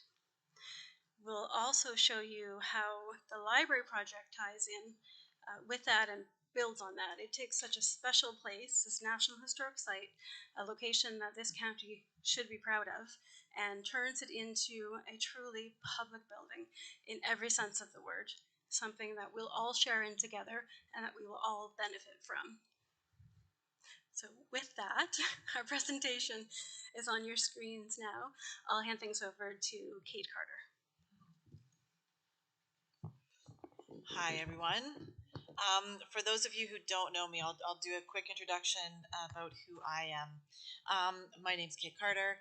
I grew up on the Mile Hill in Paris, top of the Mile Hill, and really think that I developed all of my early interests in what I'm about to talk about because of growing up in Paris, Ontario.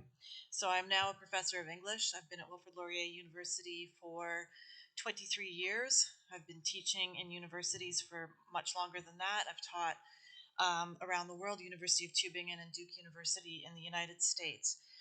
During that time, I was also a dean and a vice president of teaching and learning at Wilfrid Laurier University. But as I say, this is the town where I fell in love with reading by going to the Paris Public Library. This is the town where I fell in love with the 19th century, which is my area of expertise. And I know that's because I used to take my little bike down the hill from Mile Hill and bike down and take a look at the old town hall and wonder what that was all about. There was no context for it really at the time, except it said Wheeler Needleworks. So I didn't really understand, but I developed my love of the place very early. So I'm also very honored to get the upgrade tonight to be president of the Bucket Advisory Group, but I was the chair from 2017 to 2019. I was very honored to take on that role, but that came at the end of, and here we are tonight, almost at the end of a decade of work that has gone on between interested community citizens and council, various iterations of county council, and we've all worked together to get to this stage tonight. One more little tiny fact is my love of the 19th century drove me to buy one of the old houses on Grand River Street North.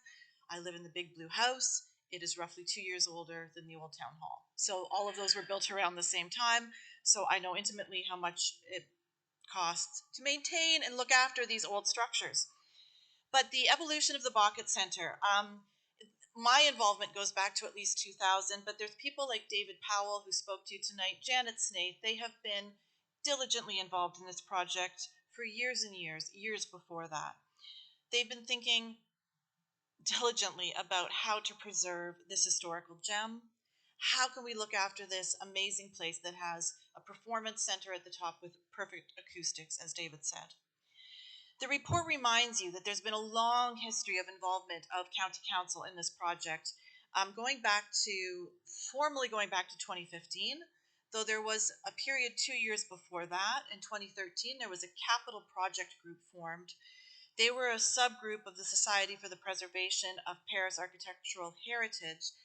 They were, I would argue, one of the first groups that really worked hard to imagine how council could be involved in thinking about this project. That group in particular was convinced that county council would need to take ownership of the building if we were going to make any headway. So by early 2015, council formed an informal working group with that local heritage preservation group and developed a vision for the building that included municipal ownership. And this is all, of course, in the report. The various ways in which council has worked with the community in the years since then to try to imagine how we can preserve and do justice to this gem that exists in Paris. It got a great leap forward, of course, when we had the donation from Linda Schuyler, which was in 2015. Linda Schuyler and her husband Stephen Stone came forward to help us kickstart, with $1 million, help us kickstart the imagining of what this building could be. So as we said, 2017 to 2019, we had a working group, the advisory group, that worked very closely with council to do some really creative problem solving around what to do with this building. 2018, we also received a donation from the Cowan Foundation. There's a wee picture up there of receiving some donation money from them. And the Cowan Foundation said when they heard about the restoration project, they knew that they had found a perfect way to honor their father's legacy as a way to support the Paris community. 2020, the Bucket Center was finally recognized as a National Historic Site, which we all knew that it was. And then July 2021, there was this lovely convergence of thinking about a new library space alongside discussions about the potential of the Old Town Hall. And we've been really lucky to have amazing leadership from Kelly Bernstein on this project. I would just like to publicly say that she's been amazing at pulling this together, and I think we can have a lot of confidence in how the project has moved forward since that time. So that's it from me.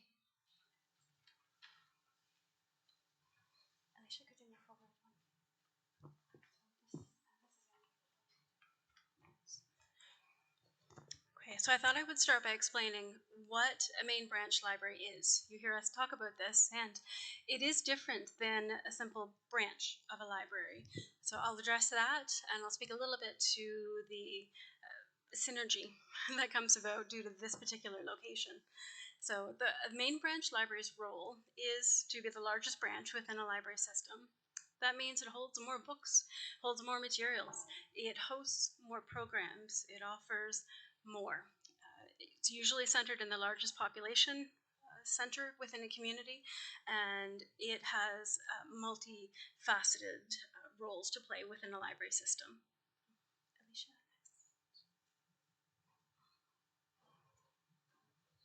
So as the main branch, it also offers more service, full services. Everything a library offers will be located at this branch.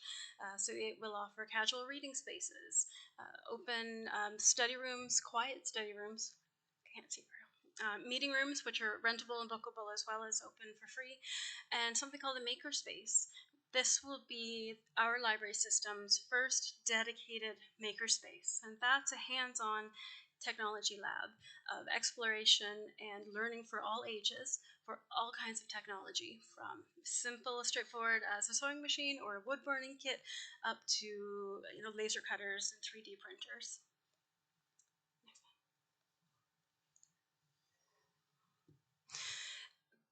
The key probably role of a main branch library is to be our administrative headquarters.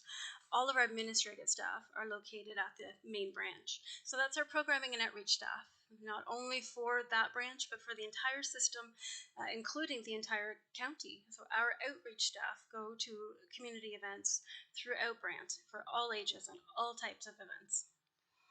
Our cataloging and processing staff live at our main branch as well, or will live at our main branch. These are the staff who are the hands-on folks who are getting books and materials out into patrons' hands. Our electronic services staff are stationed at the main branch, will be stationed at the main branch, and they look after our e-branch, our e-books, our catalog, all of our online databases, and all of our learning systems that we offer for free to residents online.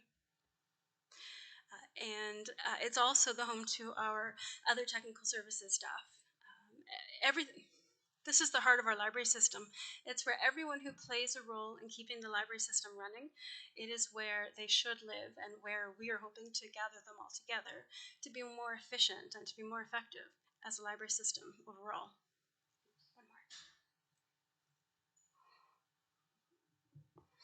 This, in a nutshell, will be the anchor of our community library system. We have 5 branches and 1 mobile location that serve this county, and without our main branch, without an improved main branch that we're working towards, it would be not even half as good as it is now. We rely on the functions of this branch, our main branch, to serve the community. We also expect this to be an anchor of the community itself.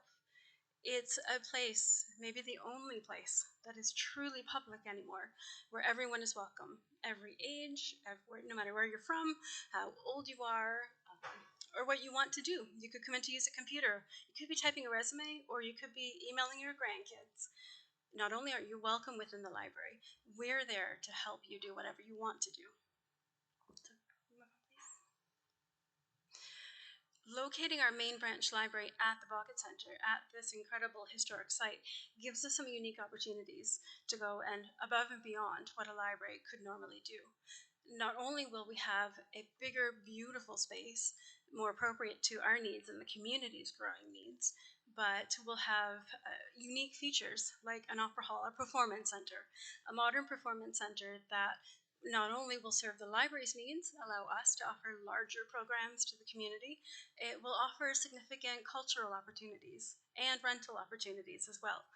Imagine holding your wedding in a beautiful Gothic yet secular space.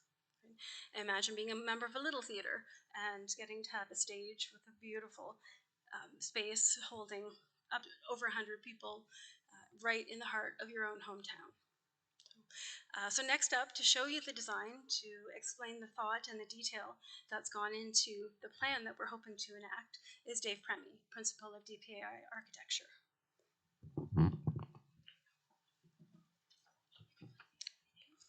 Thank you, Kelly.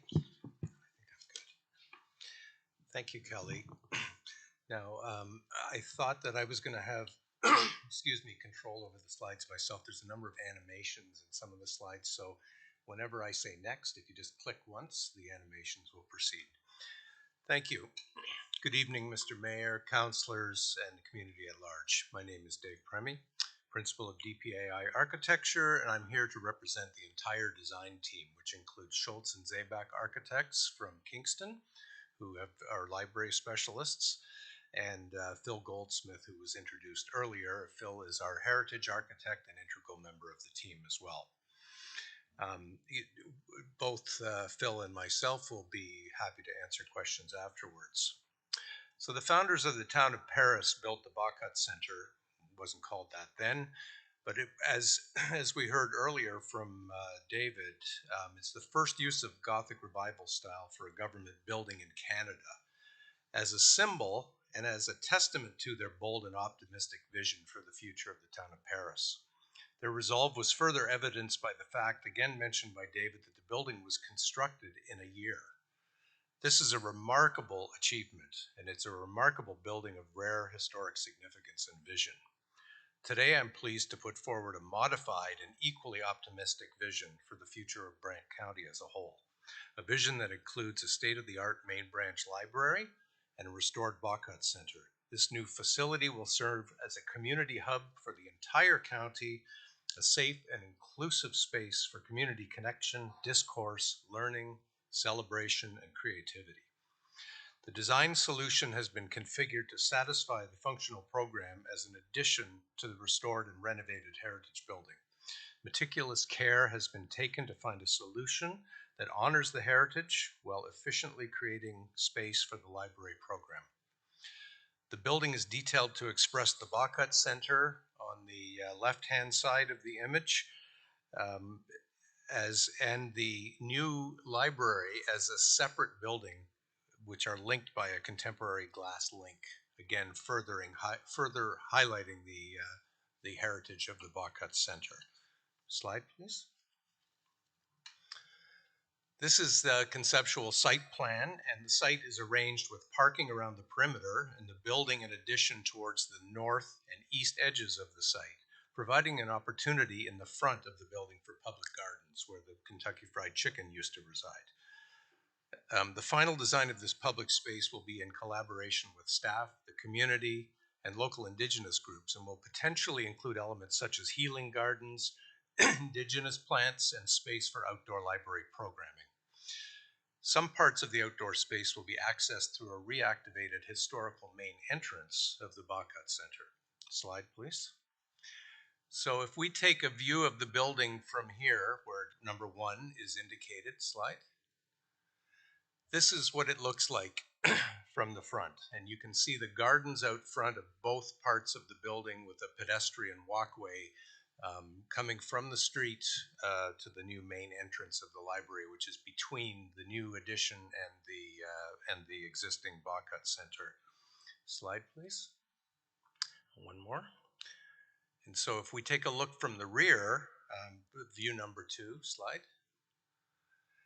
This is the rear view of the building, and you can see this illustrates the approach of detailing the brick additions using proportions and rhythms found in the original town hall. It's deliberately subdued so as not to overwhelm the original building.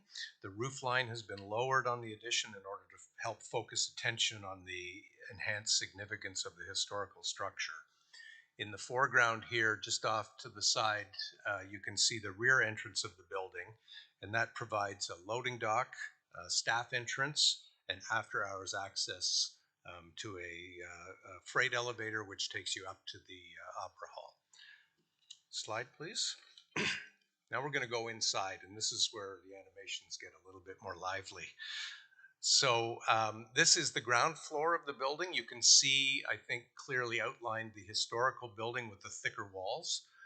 If you could hit the slide, please. This is the main entrance. So you come through that pedestrian walkway into the lobby, and there is a small atrium, a modest atrium here, which is to help create a sense of arrival and also to help to expose the wall of the historical building within the new structure so that it's much more apparent that it exists as a separate building. Slide, please. This is the makerspace that Kelly articulated earlier, right off to the right as you enter. Slide. And at the rear, the entire rear portion of the ground floor is the children's area. So this is a very generous children's area, including children's collection, washrooms, storage, and an enclosed program room, so that if the noisier activities can be taken into a program room that looks out into gardens. Next. This is the reading room, what we're calling the reading room on the ground floor of the Bachut Center, which will have some of the adult collections and also house things like CDs, probably the stuff that's quickly accessible, CDs and DVDs and other collections, special collections like that. And there will be lots of soft seating and places to sit and read. Next. Now, here on Church Street, we will be restoring the historical entrance to the Opera Hall. So the two stairs will be restored, and you'll walk in here and be able to ascend up into the Opera Hall, which will be restored for events. Next. And in the opposite transept will be a meeting room. This is an enclosed meeting room, which can be used by library patrons, also booked by the public or used by staff. Next. The green here highlights the staff areas. So as Kelly mentioned, the administrative heart of the library system, the staff lounge and break room at the back, and the main administrative areas that face onto the desk to serve the public. Next. And here at the back is the rear entrance, which is the after hours entrance, the staff entrance, and loading. Next, please. Now we're going upstairs. So this is the upper level. Next. And this is the adult collections. This is a little bit misleading because right at the back where it says adult collections, that small horseshoe arrangement is actually the teen area and the gaming area. But the rest of this is the main adult collections of the library, and the blank space you see in the corner there off to the right is the atrium that allows the whole wall of the existing building to be exposed in both levels of the new addition. Next. These are enclosed meeting rooms, again, similar to what was downstairs, bookable and different sizes, so it offers privacy and quieter study for some patrons. Next. And this is the Opera Hall. So during the day, we're calling it a reading room. It will be used by the library, and there will be movable furniture and some movable stacks with some parts of the collection, potentially periodicals, something like that, that can be cleared out easily when the Opera Hall is being used for other purposes. Next. And in the transept, the south transept will be a cafe. This cafe will be open all day so that patrons can have a coffee and a snack and sit in the reading room and enjoy their materials or do whatever they've come to the library to do and be able to access these refreshments. And in the evening, this will become a servery or a bar so that it can service events, whether those are weddings or performances. Next. Here in the middle of the plan, immediately behind the Opera Hall, are program rooms. There's a large program room that can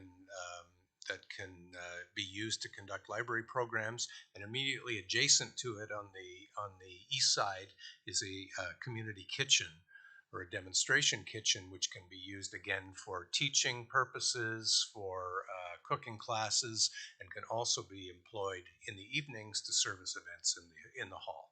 So it plays double duty. Next, please. And at the back is more staff offices. Some of them are upstairs stacked above the downstairs. Next. So now we're going to take a few little walkthroughs through the building, a few images. This is a section through the building, right through the atrium. So you can see in the foreground, it's a double height space that exposes the wall of the Bockhut Center. And to the right, you can see the new addition with the adult collections up above, kind of mimicking the style in a more contemporary way of the original building. Next, please. This is, as soon as you've entered, you're standing in the atrium and you're looking through towards the children's area at the back. You can see the adult collections above. The wall of the historical structure is to the left. And the main service desk, which backs onto the staff areas behind those windows in the existing historical addition to the Bockhut Center. Next, please. This is moving further in, looking directly at the service desk, and you can see in the background that there is a spiral stair. So there's also an elevator near the entrance to take people upstairs, but there's a spiral stair here as well, which also serves to separate without completely enclosing the children's area at the east side. Next, please. This is now inside the children's area, and you can see that it's full of natural light. The glassed-in program room is at the back towards the left. You can see some of the collections here, and at the back there are windows there behind the folks at home. There's lots of opportunity for color and activity in this area. Next, please. This is upstairs, a view of the adult collections. Immediately on the left are the program rooms, the small study rooms. And you can see right through, looking west, out towards the gardens, there is an outdoor reading terrace there looking out over the new gardens in front of the Bockhut Center. Next, please. This is focused on the gaming area and the teen area, which is at the east end of the adult collection upstairs. Next. Now we're in the Opera Hall, and you can see at the right-hand side in the transept, the cafe serving folks coffee and snacks, and in the foreground you can see an indication of the kind of loose furniture and some of the collections that would be located in here, so that this could be used all day while the library is open as part of the library. Next, please. And of course, in the evenings, it can be used for other purposes. In these two images, you can see a musical performance and a wedding, but it'll also be used for a multitude of other events, and also heavily used by the library for evening events such as author readings or literary festivals and the like. So that's a quick tour through the interior. Next, please. Now, parking, I know, is always a big issue for everyone. Parking is always a concern, and we have been taking it very seriously, and I wanted to explain to you where we are with parking and our plans to move forward. So if we could go next, please. This is the site again. Hit next once. This is 25 stalls, parking stalls on site that we've been able to locate right within the property boundaries. And if you can hit next, please. Also, along Burwell Street and Church Street, we've located an additional 16 stalls. So that gives us a total of 41 stalls. If you just hit that next, and you...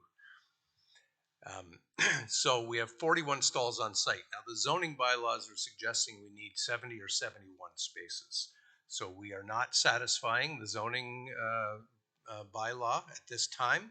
It's not unusual in a project like this. You know, Kelly has assured us that 41 spaces is plenty to operate the library on a day-to-day basis. But in the Opera Hall, if there's an event of 100 to potentially 150 people, that's when this 70 parking space requirement will come into play. So it's an occasional thing. It will only be used when there are larger events. So we have a strategy to negotiate with the zoning folks. And if you could hit next, please. This is another idea that has been discussed and has not been anywhere near as decided, but there's talk of potentially investigating a conversion of Church Street into a more pedestrianized environment, a narrower one-way street, and we think we can get an additional 11 parking stalls on the north side of Church Street if we find that there is support for this idea. So that would bring us up to 52 spaces essentially on site if this happens. But even if it doesn't, next please. I've got a couple of images here. You can see in this particular image we have our 41 spaces on site, and we have analyzed the neighborhood and looked within a 2-minute or 200-meter walking distance. That's a 2-minute walk. We found, and I'm sorry, I can't read the numbers because they're not in front of me, but we've determined that there's a number of other parking spaces available both in on-street parking and in parking lots, for example, the church right across the street on Burwell, and other institutional uses in the neighborhood where arrangements could be made so that occasional event parking could be made available in these places. And this gets us up to, I'm sorry, could you just read the number at the bottom of the total at the side? I can't read. 64. This gets us to 64. And the theory that we've used here, or the methodology, is we've counted all the spaces that are available, and we've assumed that 50% of them might be reliably available at a given time for an event. So we're not counting on all of them being available, we're counting on 50% of them being available. So this gets us to 64, which is getting very close to the zoning requirement. Next, please. Using a similar methodology, we've gone to a 5-minute walk, and at this point we are again using 50% of the available counted spots. We're up to about 140, 160, 160 spaces. And then one more, please, one more click. This is a 10-minute walk, again, considered a very reasonable distance to walk to an event, and we're up to a much, much larger number here. If someone could just tell me what that number is so we can. We're at 162 spaces. Again, only relying on 50% of the neighborhood parking spaces being available. So this is for information. We're going to use this information to negotiate with the zoning department to see if we can get a variance. It's, in my opinion, very supportable. I've seen far less numbers of parking spaces being supported in other projects. So there's additional strategies too. There's been talk about running shuttle buses from other city parking lot or county parking lots across the river. So there's all sorts of creative ways that shuttle buses or even valet parking for a wedding could be employed if there's a large event. Next, please.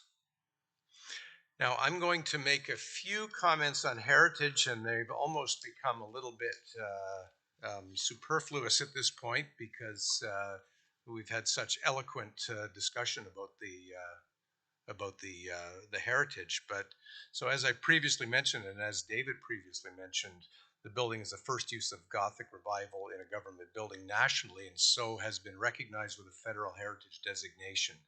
Unfortunately, over the years, this building has seriously deteriorated from the impact of past uses, failed or altered detailings and intervention, as well as the effects of weather, and today requires significant repair and restoration. One of the more significant losses is the belfry and the spire on top of the building. I think you could go to the next slide, please. So you can see here there's 3 images of the building showing the evolution of the tower. At first there was no Widow's Walk. That was added at some time after the original construction, and now, as you can see, the spire is completely missing. And so because the top of the tower is missing, there has been very serious and very accelerated masonry deterioration. And so, the urgency to intervene with repairs in this building cannot be overemphasized. This building, deterioration in a building like this tends to go on an exponential scale, and it is accelerating, and something really needs to be done about it to save this building soon. So the work required to reuse the building as part of the new library complex falls into two categories: repair, which are the urgent things that have to be done, and restoration. So all of the work, both repair and restoration, that we're proposing to the building will be guided by the designation report. The standards and guidelines for the conservation of historic places in Canada, as well as other professional guidelines for work on the remaining Old Town Hall and the exterior walls of the 1917 addition related to the needleworks. The newer 1960s additions and sheds will be removed imminently. The tender is being awarded currently for the demolition of those pieces, and that will start soon. So curious and interesting features like the upper hall, the opera hall, the market room, and the vault, the jail, will also be preserved in this scheme. So it's important to note that the replacement of the bell tower has been deemed optional as a restoration element at this point in the face of budget constraints and challenges, and so has therefore not been included in the current plans. And I'm going to leave it at that and pass it back over to Kelly. Thank you.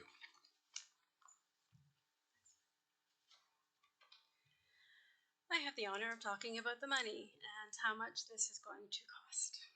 And I'll start by saying I wish with every fiber of my being that it could be less expensive, but I want to offer you mine and our team and our professionals reassurance that we have taken every effort we can to keep the cost as reasonable as possible. So remembering that this is two projects that have been joined into one, let me talk you through what the cost, what the budget will look like, and how we'll pay for it.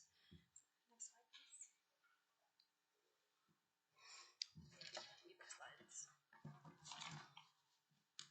Okay, I've broken the numbers down into the heritage restoration and the addition part. So think of it as new construction, essentially, and the restoration, which includes repair and restoration, as has just been detailed for you. The cost for the new addition, for the square footage that will bring the building to the size it needs to be to meet the library's program needs, that cost comes in at $15.4 million. The cost to restore the building, so all the heritage components, as have just been described, this includes a 10% heritage contingency. We all know how scary heritage buildings can be when you start poking holes in them. So we've included a 10% contingency for heritage alone. That comes in at $12.86 million. It's prudent always in a project like this to add an additional contingency. So compounded on top of the 10% heritage contingency is a further 7% design contingency in case we have to make changes to the plans along the way, and an additional 7% construction contingency in case the world throws us a curveball. I'll make a quick side note that our construction experts are saying that they're seeing some corrections in the market lately. We have a little reason to be optimistic that the costing may come down further. Contingencies total $4 million. Our professional fees, because we need to pay these people, are $2.2 million. And rounding out will be our civil fees, our demolition costs, all of our site work costs, including landscaping, paving. That comes to $3.2 million for a grand total of $37.77 million for the project.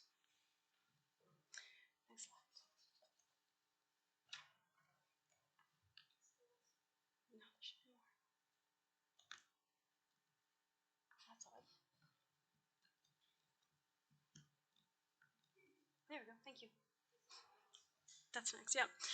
So let's go through some of the funding sources and how we will pay for this. So I'm confident, relieved to be here presenting a balanced budget to you. It is possible to pay for this, but it will rely on several sources of funding in order to do it. This details for you all of the specifics that several different accounts will draw on. So we have contributions from library reserves, not county reserves, library reserves. We have an expectation, a goal that we're setting for ourselves to raise $5 million for this project. We have Sorry to already... interrupt, Mr. Mayor, but point of order. Are we able to minimize the bar? Yeah, because people can't see the whole page. Sorry to interrupt. No, of course. Can we take your bar off the side? The participants, yeah. The Zoom participant panel just needs to be. There we yes. go. Thank you. Thank you. Thanks. So our sources of funding will draw on the fundraising goal that we've set for ourselves of $5 million. And that number has been confidently set in consultation with a number of industry professionals who believe that that is an attainable number. This will be the largest fundraising project the county has taken on to date. And while it is a large, expensive project, that's a lot of real dollars to raise. So we believe $5 million is attainable. We've also set a target of $5 million in grant funding. One of the unique prospects of this build is the number of grant avenues that we will apply for. We'll make every attempt to tap into heritage funding, to environmental and sustainability funding, to cultural funding, to library funding, to as many sources as possible. So again, over several months of consultation with grant officers from across the country and several sources of granting agencies and opportunities, we've set ourselves a target of $5 million. Again, we believe that's attainable. We have some contributions from library reserve funds to the build, and we also have a significant contribution from development charges. That totals over $10 million in development charges. Some are available immediately. Some will be available over time to be repaid through debt. But the complete contribution from development charges is almost a third of the project. The balance will be paid through debentures, so debts that the county will take on. So if you move to the next slide, I'll give you a summary that might be a little more digestible. So our grants, we're anticipating 13% of our funding sources will come from grants. Next. 14% will come from fundraising. I know I said 5 million and 5 million, but we actually have a bit of money in the bank already that we've received. We have a balance of money from that original Skystone Media donation and some smaller amounts. There are other amounts, there are lots of opportunities that are in conversation already, but those are the ones that are in the bank. Next. Again, a small contribution from the library's modest reserve fund of $300,000 will help. Next. Development charges account for 28% of the overall budget. And then finally, debentures, 44% of the project will bring us to fully funded. So before I move to the last slide and say thank you for your time, I want to just thank the council for their vision with this project. It was a previous council's decision to purchase the building and set the intention of restoring it. It was a previous council's decision to locate the library there. It is this council's responsibility to decide how to move forward, but I believe this team of committed volunteers and professionals are standing here presenting a viable way forward to restore this building, not only literally, but also restore it to public use, to bring what was once the town hall, the marketplace, and a gathering center, to restore that to the public so that every day everyone can walk in and appreciate its beauty and hopefully gain an understanding of just how far the town of Paris and the county of Brant has come. Thank you. Thank you, Kelly. I forgot a slide. I forgot a slide. I'm so sorry. That was such an eloquent ending. I do want to cover self-generated revenue in the project because of its unique combination of performance hall with the library. We will put that performance hall to really good use. Not only will it be used for large library events, we intend to make it available for rentals, for special events, for weddings, for any kind of large, with a capacity of 100 to 150 people. Charging market rates because there is demand. We anticipate that hall will be used for a large purpose at least once a week each year. So assume one event a month for the library, and the remainder at 40 rentals will generate a significant amount of money. We'll also have income from rentals of our smaller meeting rooms. The community kitchen will serve the library's needs. We have nutritional literacy programs that we already offer that we will be able to grow through our community kitchen. That space will also do double duty as the catering space for events, and actually triple duty as a community kitchen rental, as a licensed commercial kitchen that local cooks and bakers can rent to produce their product for sale from. So there is demonstrated demand for those rentals, and it will add to our bottom line, or decrease from our bottom line. And our cafe, as has been covered, we've had expressions of interest from 3 local businesses who want to offer a cafe here. We have decades of demand from patrons who want to see a cafe in the library. So it's a beautiful solution that comes together. So the revenue that we'll be able to generate from the space, we propose should be used to maintain the space. Heritage buildings are expensive to restore. They're also expensive to maintain. So the net revenue, or the net profit from our self-generated revenue, one of your recommendations tonight is that it be purposed into a capital maintenance and repair fund for the building. So forgive me for doing things out of order. Imagine that the conclusion I said just a couple of minutes ago, that I'm saying that again now. But we are really proud to show you this. We've done our best. This is months of immediate work, but years of dreaming and planning that has brought us here tonight. So thank you very much for listening, and the entire team is happy to take questions. Thank you. Can I get someone to give me a motion to get it on the floor so we can talk about it? Councillor Pierce and Councillor Howes, all those in favor? Just to talk about it. We don't need to? We can't. Oh, okay. Okay, before we do anything then, Heather Boyd has prepared something to give us a little bit of a look at the financial position that this project would put us in. And is everyone okay with listening to Heather's report?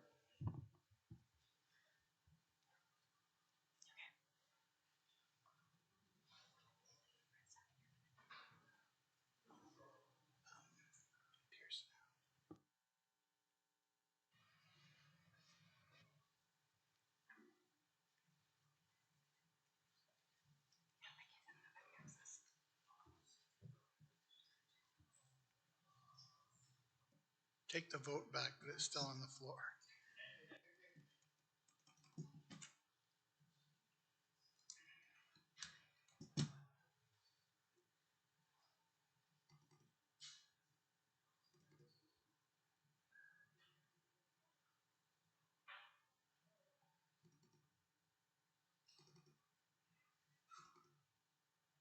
I understand this is a little unusual, but I think the council needs to go into this vote eyes wide open. So if we have resources available to us, we need to hear it.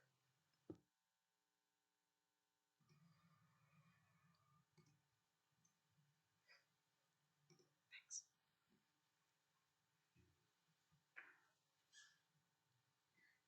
Thank you, Mr. Mayor.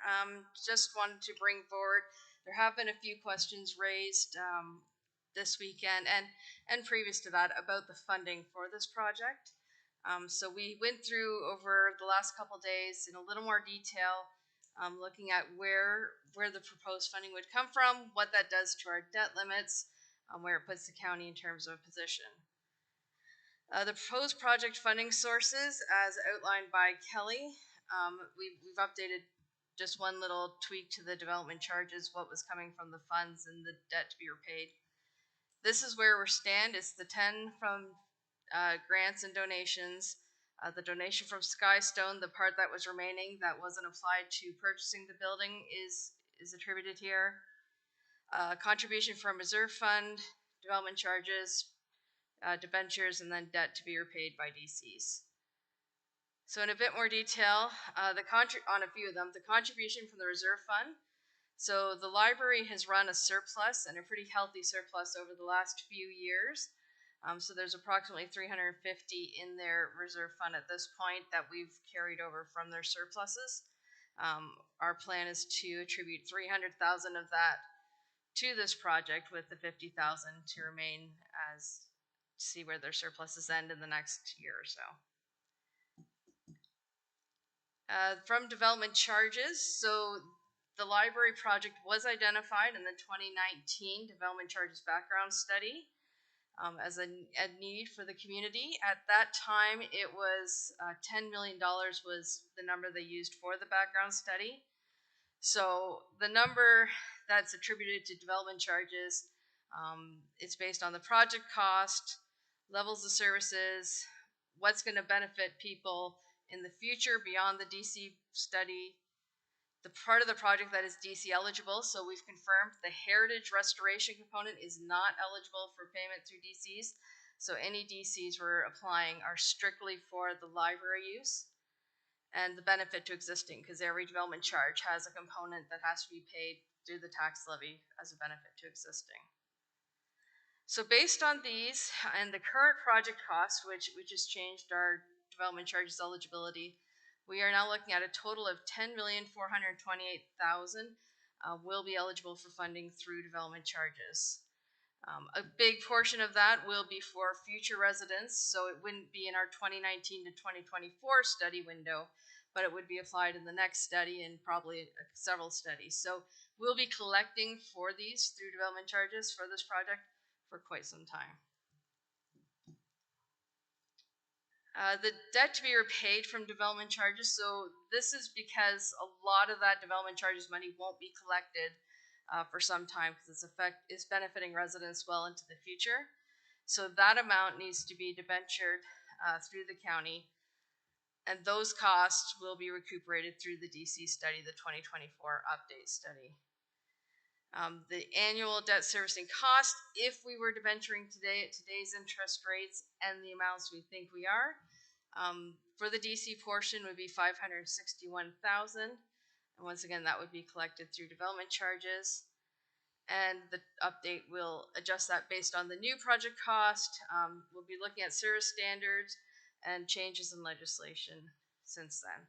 We are hopeful that when we do the update, we will have more room to apply to this project from development charges, but we can't commit to that at this time till that study is done.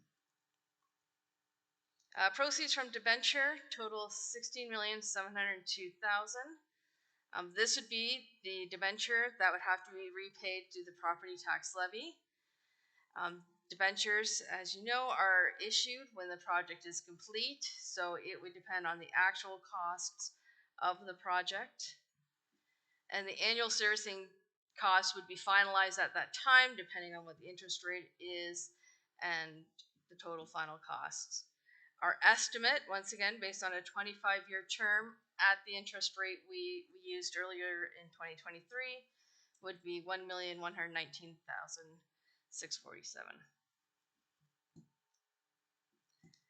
So this gets into the discussion we started having a little bit during budget about the annual repayment limit.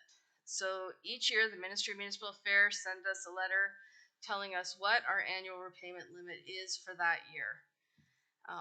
Basically, the municipality is only allowed to have a repayment of 25% of its own source revenue. So it's taxes, fees and charges, not including like provincial grants. Those don't count as our revenue. It limits this limit each year. Well, each major project, the treasurer will do an adjustment to that limit to determine where this new project will put us. So before we can commit any long-term debt, we need to look at our limit, make sure we're within that 25%. Also updating based on current information, current assessment, and those factors. So if the project were fully committed today at the current project costs and the total debenture, which includes both the DC debenture and the tax levy debenture, the county would reach 15.58 of its annual repayment limit. As you know, our 2017 debt management plan did impose a self-imposed debt repayment limit of 15%. This is a moving target because each year we have new assessment and we spend more, which increases our tax revenues, which increases ARL. It's always changing, but if we were to debenture today, that's where we would be at. We do expect that if the cost stays steady, we will be within our repayment limit, our self-imposed repayment limit, by the time we allocate these funds in 2024. But if the project changes, if interest rates continue to go up, what we are recommending is that when the tenders come back, we would do a more fulsome debt analysis. Maybe even depending on timing, our long-term financial plan modeling might be back in time before we award any tenders, to satisfy council on the ARL impacts, because it is so close. This project is very close to where our limits are our self-imposed limit will put us, not our ministry limit. And we will also at that time look at committed projects for the development charges, capital forecast projects, and we may be looking at some recommendations, hopefully with Watson's, our consultant who's doing the long-term financial plan, on do we look at some alternative funding sources? Do we cancel we have some projects that have been on our books for a long time that we may or may not ever do, and we may want to be looking at canceling some of those and then rebudgeting for them if they come back forward. We can look again at the debt calculation, and also we may be recommending some kind of change to the self-imposed limit, but at this point, we don't know if it's going to be necessary, and we are hopeful that the long-term financial plan will speak to that and give council some recommendations to follow. So in terms of the finance group, our next steps, this report is going to recommend approval of the concept design and that we go forward with the issuance of tenders for the construction. The results of these tenders will be presented to council later in the year, as they will be required under the purchasing policy. And at that time, we will bring back at the bare minimum an analysis of our debt position to be presented at that meeting, hopefully with more fulsome information from the long-term plan at that time, and including the treasurer's report on the ARL adjustments, so that report that's needed under the Act. If the tenders are approved, the respective capital funding pieces would be included in the 2024 budget. Thank you. Are there any questions for Heather? Councillor Miller's first, then Councillor Bell. Thank you, Mr. Mayor. Through to Heather. Heather, you probably can't nail down an exact time, but the proposal is to borrow from future DCs. So we suck up all the DCs now that exist for library, and then future DCs for approximately how long? How many years? I'll take a ballpark figure. Ballpark figure, probably, I want to say 2 more studies anyway, so 10 to 15 years, I would think. Okay, that's good. That's fine enough. But in that meantime, those DCs, which are meant for libraries across the county, cannot go anywhere except for this project. That's how I see it. No, because in the background study, there are other projects, both the regular like Books for Growth. There's those kind of projects in the DCs, as well as if there is another building project, it will be in the DC background study as well. So it will be, the DC rate will be set to include raising funds for those projects as well. Okay, and then last question, Mr. Mayor. And maybe it's a question for Kelly as well as you guys. We see the figure 37,700,000, and it mentions in the report that Kelly put out the furniture's not included. Is there anything else not included in that we're aware of at this time? No, there's nothing else that's not included. Furniture does have $600,000 committed in the capital plan in a separate budget line. As we get closer to move-in date and through construction, we'll have a better idea of what furniture we're able to bring from the existing branch and what our purchase needs will be by then. We're still a few years out from knowing the exact need. Okay, so the 37,700,000, 600,000 for furniture, but that also does include interest as well, I'm assuming. No. Councillor Bell. Yeah, thank you, Mr. Mayor. Through you to Heather's. I've got some questions later for Kelly, but we just focus on the Heather part of it. The 15.5%, I think you showed up there. What other projects did you assume we'd be conducting in this same time period. And I'm thinking now, let me just roll them off the top of my head. We've got recreational facilities, the sports field up in Potterrough Road. We have the extension of the sports complex. We have the Lawn Bowling Club. We're looking at finding $4 million a year for the next 10 years to support our contribution to the new hospital. How much of that is built into that number? Or was that just simply where we are today plus the cost of the debentures for the library? It's where we are today plus everything that was approved in the 2023 budget. So in our 2023, if it was if in that budget it was to be paid by debentures, it's already counting towards our repayment limit. What it doesn't include is other things in the forecast, which do include some of the recreation things, some future projects, things that are in the forecast that haven't been approved by council to be paid by debenture yet are not included in the repayment limit. Yeah, so if I may, Mr. Mayor, and that doesn't then include the John Noble Home expansion, because that wasn't in our 2023 budget, if I remember correctly. That has been included because that report, well, it's being approved tonight, right? So I did do that calculation, or that calculation was added into the Okay. analysis. Thank you. Any other questions? Councillor Bell. One more, Mr. Mayor. Yep. And I should have thought about it earlier. The update to the asset management plan. My gut feeling, I think it's the gut feeling of a number of people around this table, is that we might get some surprises when we find out the condition of our infrastructure, which will in turn require us to spend more, and that's all going to come, or most of it's going to come from the taxpayer-funded sources. Did you make any estimate for that? We don't have any of those figures yet. Mr. Walton may be able to speak to the timing of that study, but we don't have the results of that to include yet. Some of the projects we have will be serving the asset management plan, but you're right, there very will likely be other projects that we don't have on our books yet that will need to be considered. Any other questions for the Heathers before we go back to Kelly? None? Thank you for doing that. Okay, are there questions now for Kelly or her team? Councillor Bell's first. Councillor Bell first, and then Councillor Miller. I'm going to start by saying I love the concept. And Kelly, I've told you that before. I think it's amazing that we can bring these two projects together, but I have worries about four elements. The cost itself, whether we can afford it. We just heard then from two Heathers where we are in that one.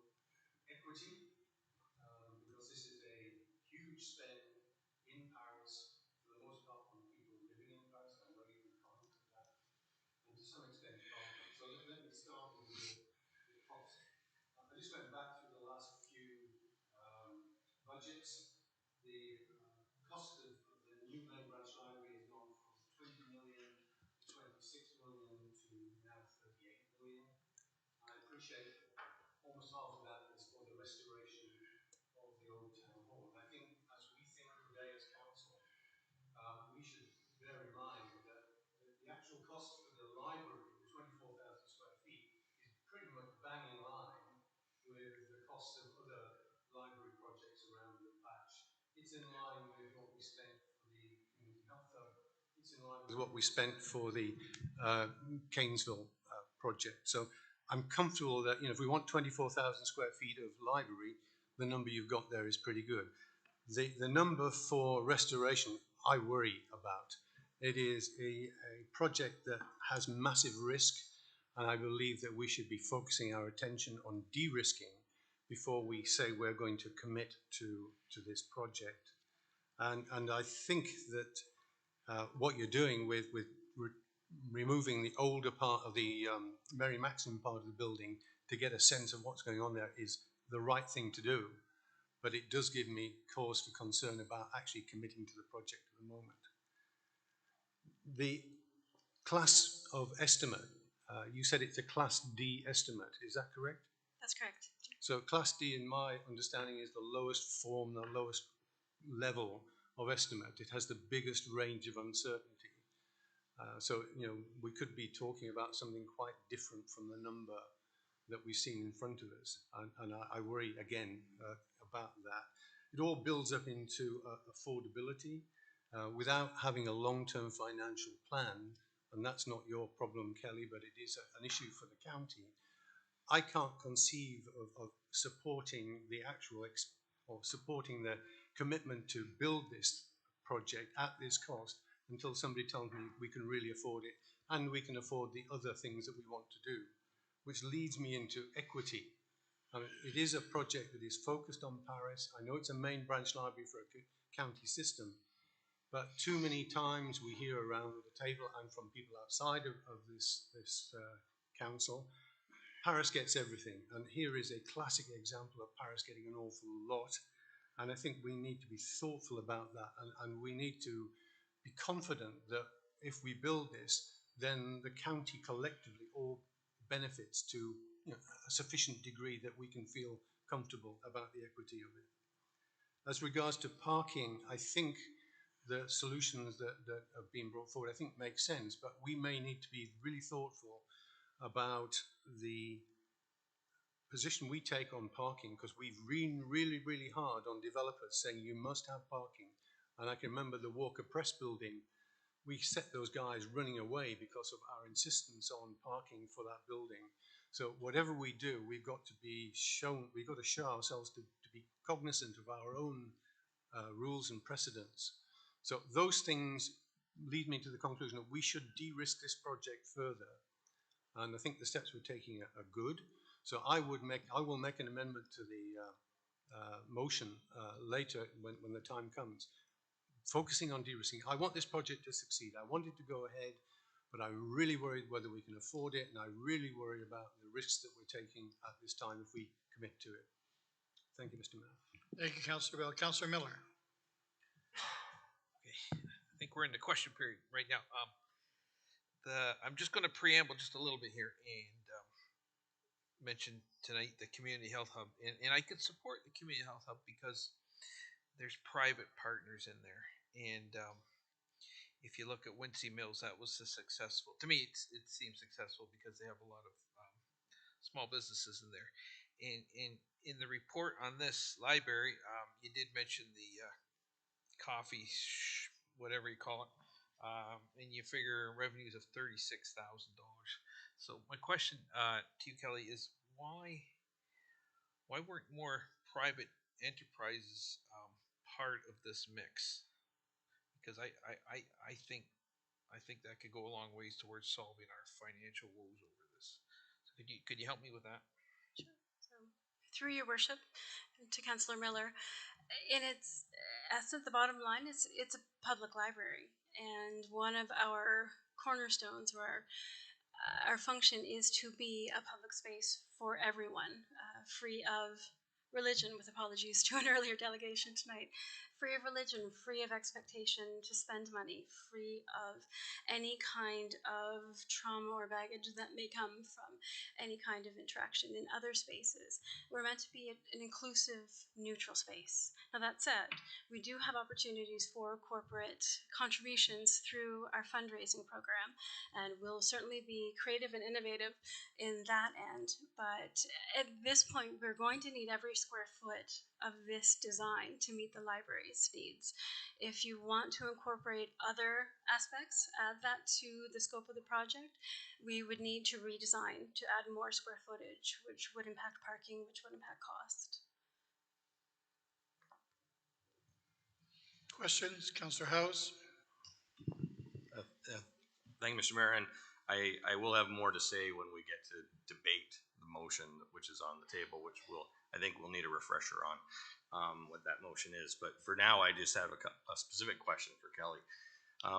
I think we learned a bit during the pandemic about some of how the library serves communities in a multitude of ways, and specifically, I'm wondering if you can speak about how a main branch library, and specifically this main branch library, will be serving the broader community from a social services perspective? Sure. So as I've just, through your worship, to Councillor House, as I mentioned earlier, it's a truly public space where everyone is welcome with our own mission to be inclusive and to offer opportunities to residents. It'll be a space of learning, no matter what your learning goal or need is. It's a space of belonging. So those who don't belong to a religious group or don't participate in a sport, again, it doesn't matter who you are, there's a place for you at the library and there's an opportunity for you at the library. One of our daily roles as staff is to connect patrons, those who walk through our doors, with services within the county. So we ourselves produce several tools to help people find access to housing or social supports or sports and cultural engagements. We see ourselves as connectors in that sense. And it's proven daily through newcomers to our county, both newcomers to Canada, newcomers to our local area, who come to the library first. We're the place where everyone comes. They pick up their blue bins or green bins, and then they come to the library to get their library card because they know that we're a welcoming face and we can give them trustworthy information and connect them to their communities. I mean, the scope of programming that we offer covers all ages, from baby story times to seniors involvement programs. We truly strive to be a place where the entire public is welcome. Councillor Garneau. Thank you, Mr. Mayor. I'd like through you to ask two questions about the funding sources outside of the direct control of council. That would be the donations and the grants. Specifically, if we know what our cost per dollar raised is on the stewardship side. With every dollar that comes in, there's costs associated with getting there, and if we did know that percent.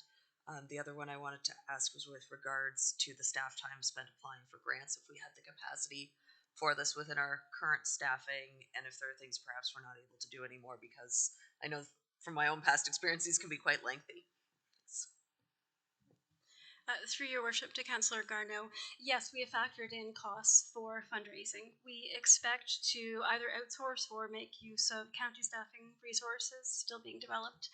And we believe that the cost to raise $5 million is likely to be $200,000. Approximately. That's assuming that it will take the full 2 years of the planned construction of this project to raise that money.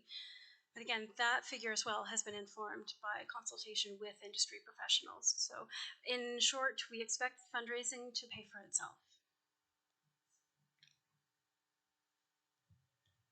Councillor Coleman. Thank you, Mr. Mayor. I guess I'm on the same level as Councillor Bell. I do have some concerns on where our financial is going in this.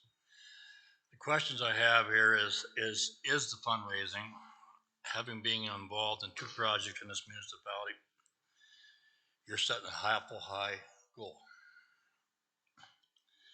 It's pretty hard to raise even $1.5 million without major donors. That's my first concern. The second concern is parking. We just finished with a project in Canesville, and Canesville's been mentioned more than once here tonight. And all I heard before Canesville got started was a complaint of no parking. So now you're asking resident or patrons of the hall to walk 5 minutes, maybe 10 minutes to get there. They only had to walk less than 5 minutes in Canesville. They didn't like it. And I think that will be a very controversial subject. If you're renting out the Opera Hall for $5,000 and there's no parking, that to me is so. And then I come into the revenue on it, and I'm wondering, I having trouble getting all those figures in my head, because I really find that hard to want to rent a building for $5,000 for a wedding when they could either go over to the fairgrounds or whatever. I know it's just going to be a special building, but $5,000 is a lot of money, and I worry about those figures. Any other, Councillor Oakley and then Councillor Bell. Through you, Mr. Mayor, are we giving commentary questions right now? Just We're questions right now. okay, then I will hold till later. Councillor Bell. I do have a question this time, Mr. Mayor. That would be great. Yeah, I did. I apologise for sharing my views. If I may, through you to Kelly, in the report, you talk about the work that your consultant is doing, and you say he brought down the cost from $42 million to $32 million for the core construction and building. In my experience, that typically goes with changing a concept. It's not just taking 10% off the number of bricks you're going to lay. It really is a fundamental change. How do you explain going from 42 million to 32 million? And I really would like to understand why that has happened. Sure. So through the mayor to Councillor Bell, I think the initial number is evidence of your earlier concerns that heritage work is expensive, and that initial estimate that we had done made a lot of assumptions and it made quite a lot of allowances that were overly generous. So the number that we've landed on through CSL's work and all of our heritage experts' work comes from significant due diligence, from poking holes in the walls and digging out the foundation and digging out the underpinnings of the footings of the building, from having the wood tested to looking at the overall condition of the brick outside. That team has been through that building brick by brick, and the number that they're presenting tonight is an informed number that comes from their years of experience and many hours of work that have gone directly into this building. So I would be happy to invite Bill Zister from CSL up if you'd like any other details. Well, through you, Mr. Mayor, I think it's a really important subject, this one, because in this stage of a project, when you're talking a 25% reduction, something big has happened. Something has changed. You've taken a 5,000 square foot off the building to get down to that number. So I really would like to understand more. I don't have to do it tonight. If you want to send me, if you'd send me the report, I'd really like to read it through. Sure. So through your mayor, we did make some design changes, some value engineered changes to the building, including relocating some of the mechanicals to areas that were more efficient cost-wise, looked at changing some of the material choices. Again, Mr. Zister can give you full details on that, but a lot of hours from the team's perspective went into refining the scope, again, informed by knowledge of the cost and the Class D estimate. We have included a healthy, healthy is debatable. We've included a healthy, what we believe to be a very healthy contingency for the project. And the costs that we're presenting, again, are expert, they're informed, they're well considered, and they've been vetted for several months already. Councillor Kyle. Yeah, just a quick question through you, Mr. Mayor, to Kelly. I think you mentioned that the design concept that's being proposed tonight does not include the spire on the town hall. So was that maybe one of the big pieces that was removed as part of bringing that cost down? Through your worship to Councillor Kyle, yes, that is one of the elements, one of the design changes that was made. As the report details, the spire can be rebuilt, the bell can be relocated and recommissioned. The cost for that would be $600,000.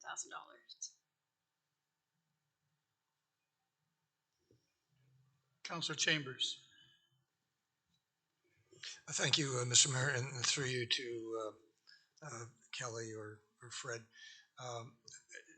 Just a couple things come to mind. First of all, was there any outreach to the post-secondary education, University of Waterloo, Laurier, who may find uses for what they do in either the Bacchus Center or the new library? So through your worship to Councillor Chambers, there are lots of conversations happening informally to date, but that deal with various educational opportunities for a variety of age ranges. We also have a local children's education nonprofit who is interested in becoming a partner and committing significant rental revenue to make use of our space as well. But again, that's informal. Those are conversations that have been contingent on seeing the design move forward and seeing an understanding of when and how the project will take shape. I know the post-secondary organizations do partner with communities for various things, and that may be an opportunity as you go forward. I'm still trying to figure out whether this is a cultural center or a library, or maybe both. So my question would be, do the library staff manage the cultural center, or does the cultural center stand alone? How's that going to work? And so through your worship to Councillor Chambers, the square footage of the Performance Hall Centre of the Heritage Building has been dedicated to library use. We are proposing multi-purposing it. So not only will it serve as the library and be operated by the library and meet some of our critical program needs, we will also make extra use of it through rental revenue, and which in turn will create some of those cultural opportunities. So to answer your direct question, the library is both. The library is cultural, the library is educational. We span a number of areas, and I think that's a result of our mission to really meet people's needs where they're at.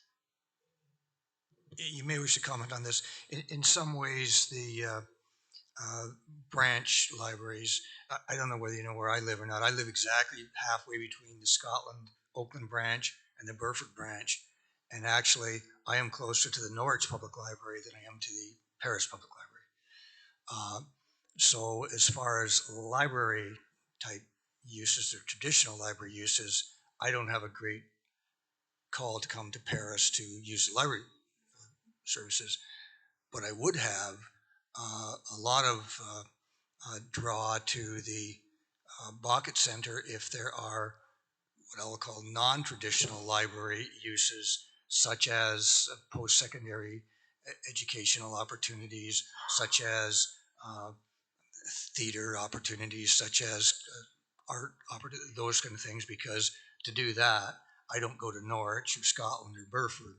I would have to go to Brantford or Woodstock or Port Dover or Port Stanley or Port Colborne.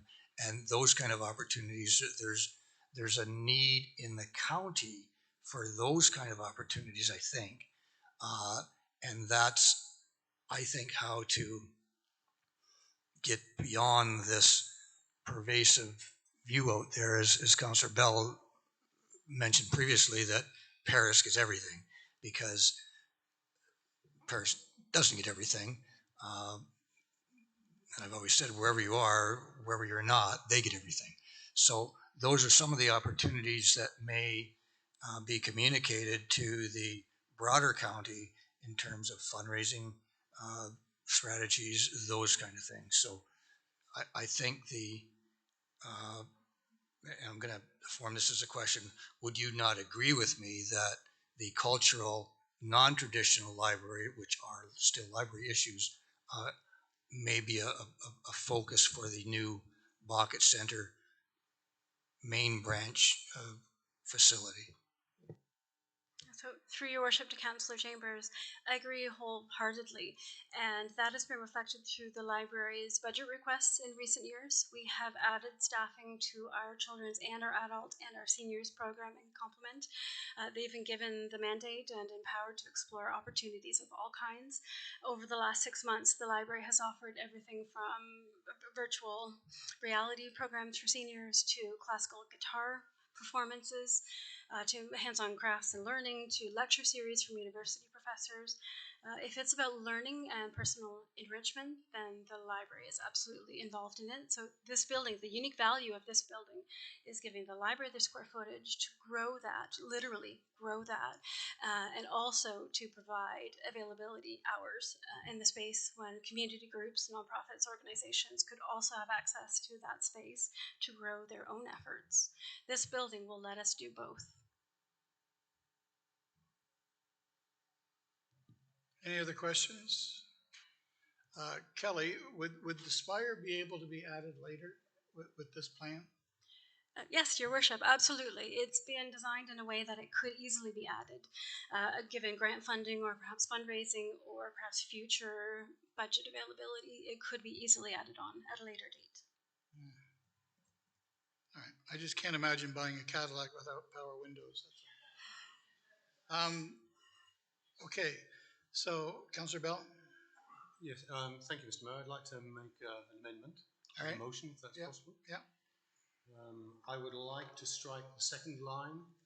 I would like to strike the fourth line of the proposed motion, and to add another line which says that this project should be de-risked prior to approval for construction.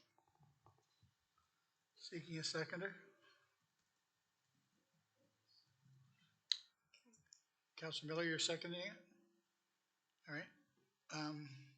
Can you read it back the way it would read with the amendment?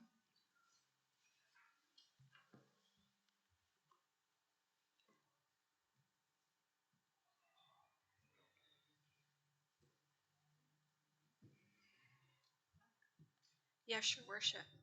That the concept design for the main library and Bucket Center be approved.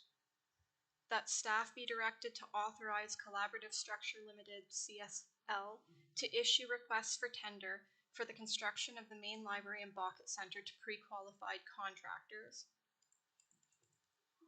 That the steering group transition to fundraising committee and begin fundraising efforts. That staff be directed to investigate parking opportunities on adjacent streets and present designs for council consideration. And that this project be de-risked prior to returning to council. If I may speak to it, Mr. Mayor? Yes, sir. Yeah, so I should have kept this from before. I love this project. I like to see it happen. But I worry that as to whether we got the right cost. I worry as to whether we can afford it. I would like to take the time to de-risk the project, so to understand what it is we are going to build and the challenges we might face in working on an old structure. I think David said it's 170 years old, this structure. Goodness knows what we'll find when we take the Mary Maxim building down. Who knows? But I would like to have that. I'd like to have the confidence that we have tenders for the construction of the project, so that we'd have a clear understanding of how much money we'd have to put in the budget. I think time would pass, and by that time we'd have a long-term financial plan, which would then confirm whether or not we could afford this project and the other things that we want to do in the future. And I think we have to have a debate in council as to what are the priorities we want to see when we become resource constrained, particularly financially resource constrained. Let me give you an example. I mean, if we ask the general public, do you want a new main branch library or do you want an indoor swimming pool? My suspicion is you get quite an interesting answer, and it wouldn't be, yes, we want a main branch library.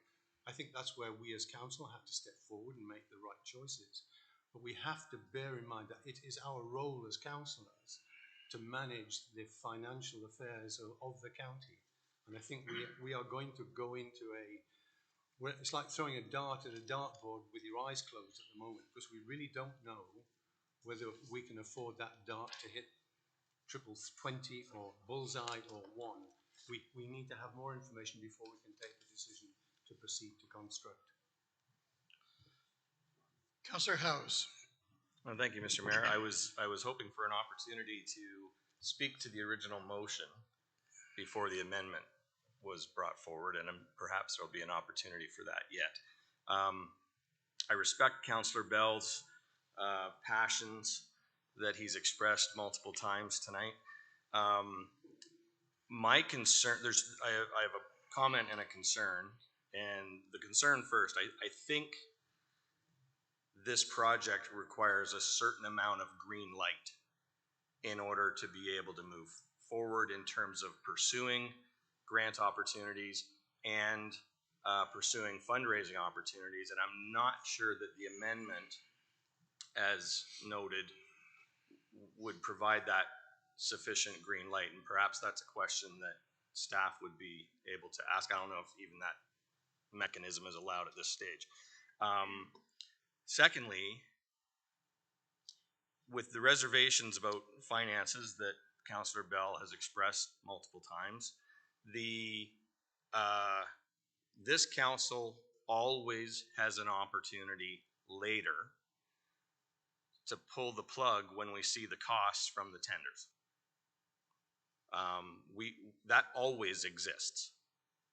We can halt a project or postpone a project at any time when the tender costs come back as presentation to this council for approval. So that always exists. I wanted to speak about the original motion, and I don't know if this is. I'll ask to come back to that, but perhaps we can answer the other question. Councillor Pierce.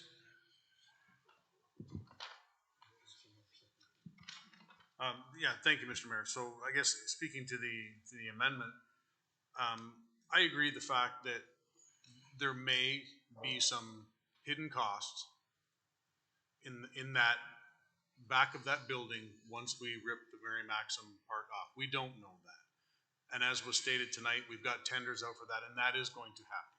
And to Councillor Bell's statement there of de-risking the project, I think that's a huge part of de-risking this project, is to get that back part off of there to understand what we're talking about.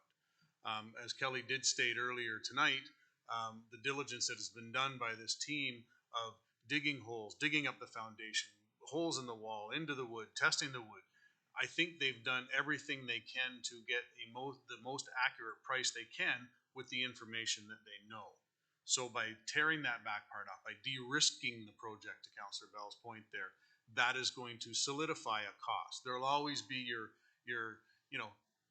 10% above that you want to put in there, the just in cases. You'll never know the exact cost of something, of anything you build or restore. So to me, and as Councillor Howes just said there, I think by removing the second line and removing the fourth line, that's not necessary because we've always got the opportunity to pull the plug on that. So I can't support the amendment because I think what we're doing here is A, de-risking it by ripping that back part off, and B, we've got the opportunity at any point in time, once that is done and we get the full picture of what is there and the prices come in, we can go, yep, you know what, that's right on what we thought, or you know what, things have gone up, we can't afford to do this. So that's speaking to the amendment itself, I can't support that. Yeah, I haven't given the original motion any time yet, so I think what we have to do now, continue talking about the amendment. If anyone has anything else to say about it, call the vote on the amendment. Councillor Miller? Just one point of order. Do we need the presenter still at the podium? I don't think while so. we debate? I think, no, you can go. I don't think we need any other questions for Kelly. I just, I appreciate where Councillor Bell's coming from. We're not talking a small amount. The concept is, how can you not like the concept? I don't think that's any much of an issue. It's the approximately $40 million that we're spending. I mean, to put that in context, we could give everybody in the county high speed. We could surface hard surface every gravel road in the county, and we could still build a nice two-story library that is inclusive and welcoming. So if we're getting into this and we don't know the full cost, it's going to put us in a financially very precarious position. And what I would like to see is some list up there saying, if this is approved and we go ahead with it, not knowing all the risks, what are you prepared to not do? And are we going to close 20 bridges instead of the 15 that we were looking at?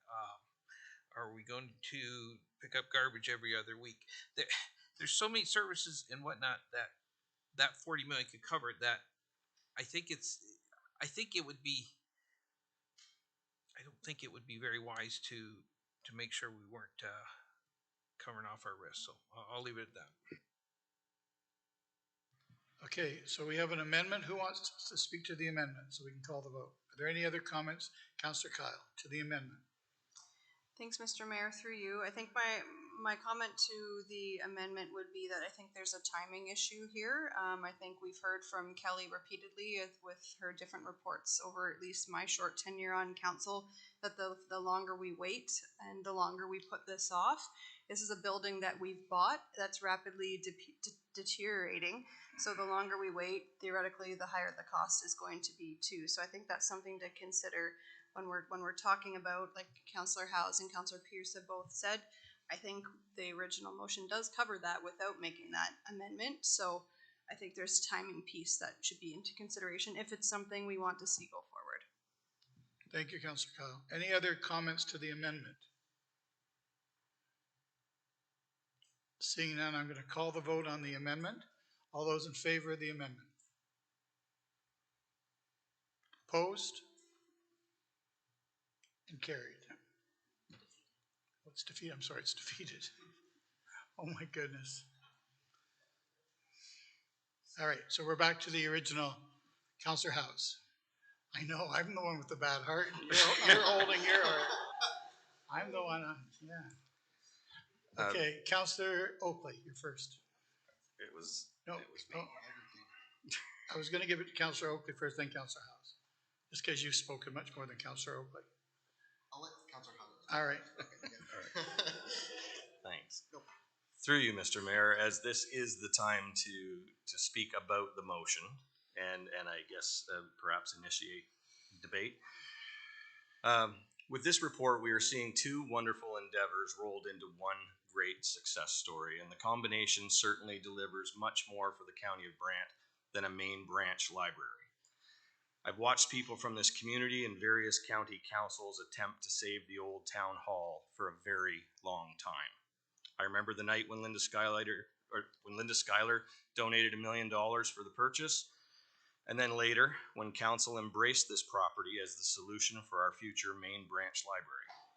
For several years, this nationally recognized heritage building has quietly deteriorated while we figure out the most appropriate use for it. Today, with the plan as proposed, we have an opportunity to invest in a project that will see the building serve our community in a multitude of ways, 7 days a week, and deliver income to help contribute to its ongoing costs. You don't get that with a swimming pool.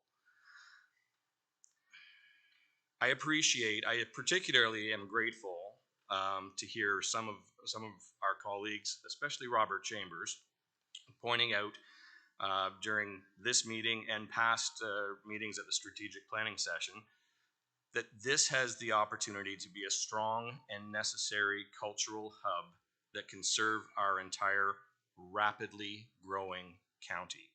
I am very happy to support this motion and understand and recognize and appreciate that council does have an opportunity later to have second thoughts if necessary. Thank you. Thank you, Councillor Howes. Councillor Oakley, unless you want someone else to speak first. No, Mr. Mayor, I'm good to go. So I want to make two comments in regards to one, parking, and then the second would be the rental revenue potential. So in regards to parking, we have heard some concerns about the amount of parking available, previous council decisions in regards to other facilities that bear some similarity. And I suppose my 2 cents on the matter would be we have an environmental crisis pledge. We have a walkability pledge. All of these things do require a shift in our cultural mindset, particularly of the residents of Paris that have been used to driving everywhere. But due to the environmental issues, due to our walkability pledge, I think it bears in mind that we should consider, like our peers have in Stratford, Elmira, that even though there's an event going on, you may not park right near there. Within the 10 minutes is our downtown. On my experiences, the BIA board with our new BIA board, they've expressed interest in potentially looking at an uptown-downtown model or expanding our BIA region so that we inclusively and holistically can look at our parking solutions downtown and at various county facilities within that area. So I think in regards to parking in particular, I can understand some of the other concerns. Parking, though I wouldn't necessarily consider to be one, because I think we have a lot of options and a lot of ways we can lead and be progressive in this area. In regards to the rental rates, I would agree with Councillor Coleman. I myself got married just before the election. Me and my wife looked at facilities that would have been similar to the library and went, this is wildly out of our budget. Went to the Mount Pleasant Community Center where it's $500 and called it a night. However, that doesn't work for everybody. That's not what everyone's looking for. And if you look at a comparable facility, the Dominion Telegraph Center, where are we? Just there. Yes, it has no parking, and their rental rates range from about $85 a person to $150 a person, depending on the package.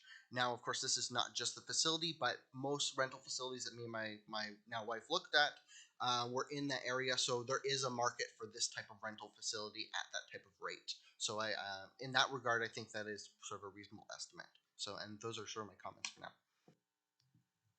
You could spend $3,000 to be married in a barn.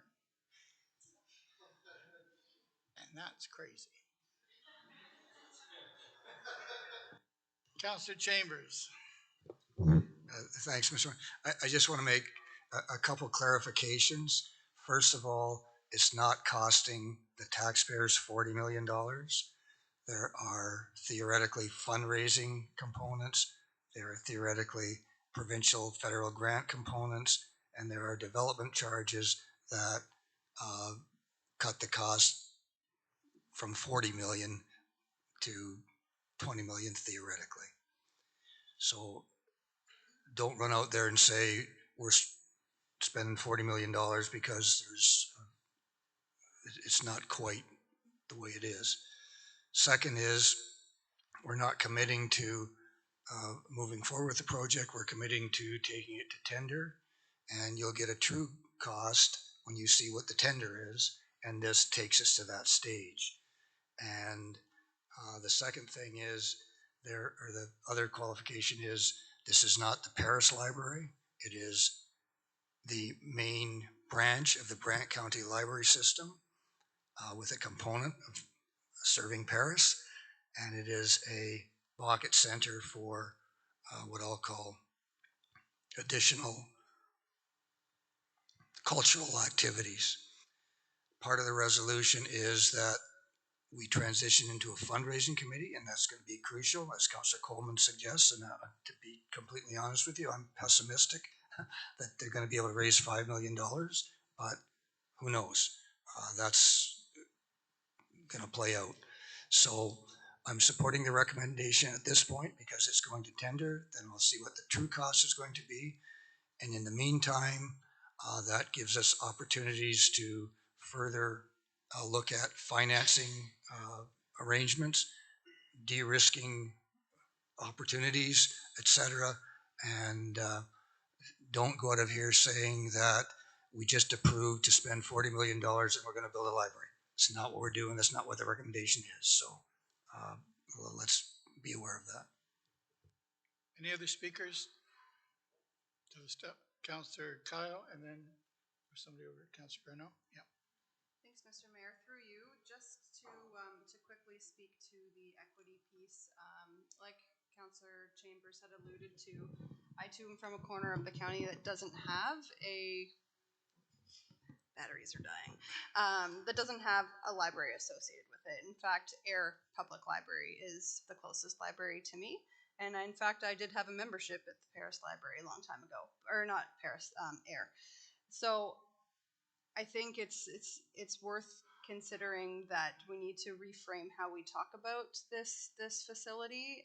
To Councillor Chambers' point, it's the main branch of the Brant County Library System that just happens to be in Paris, because I'm sure if you polled most of my neighbors, Paris is where we would come to the library. It is the closest, and we don't have Paris addresses, and we don't live in the town of Paris. So I think there's a mindset shift in a lot of ways, like Councillor Oakley had alluded to, even with things like parking. This is something big and different, and we can continue to do things the way we always did in terms of parking and referring to it as the Paris Library and that type of thing. But I think this is an opportunity to think beyond that and to really make something that works for the entire community, which is the entire county as a whole. Thank you. Councillor Garneau. Thank you, Mr. Mayor. I've had a lot of consideration on this project, and I do want to say I love it. I find it very exciting. I would love to see this happen. Folks will know that I am actually a historian by training. My mom and sister both work in the public library field. My grandfather was a bookbinder. Libraries are very near and dear to my heart. Regrettably, I'm not in a position to support it tonight, and I think that may come as a surprise to some around the table, but I've spent a lot of time thinking about this in recent days, both my heart that wants to be in it and my head that can't do it at this time. You know, I reflect that decisions by prior councils have brought us here and that they made the right decision, the decisions they felt were right within the context of the day. And when I look at the broader context within which we're making this decision, I'm concerned about the financial risk. I thank Councillor Bell for the way that he's articulated it. I really tried, as somebody representing the communities furthest away from the location, not to look at it through that lens. And really where my comments are coming from are the broader concerns about our lack of the long-term financial plan and the lack of the asset management plan, because I think there is a lot of failing infrastructure that is going to be very necessary, and what this could mean as we learn all of these other things within the broader context that we'll be making this decision. I'm concerned that the cost per dollar raised for fundraising is very ambitious and likely won't, from my experience with other organizations, potentially get us where we need to be. I think that, sorry, forgive me here.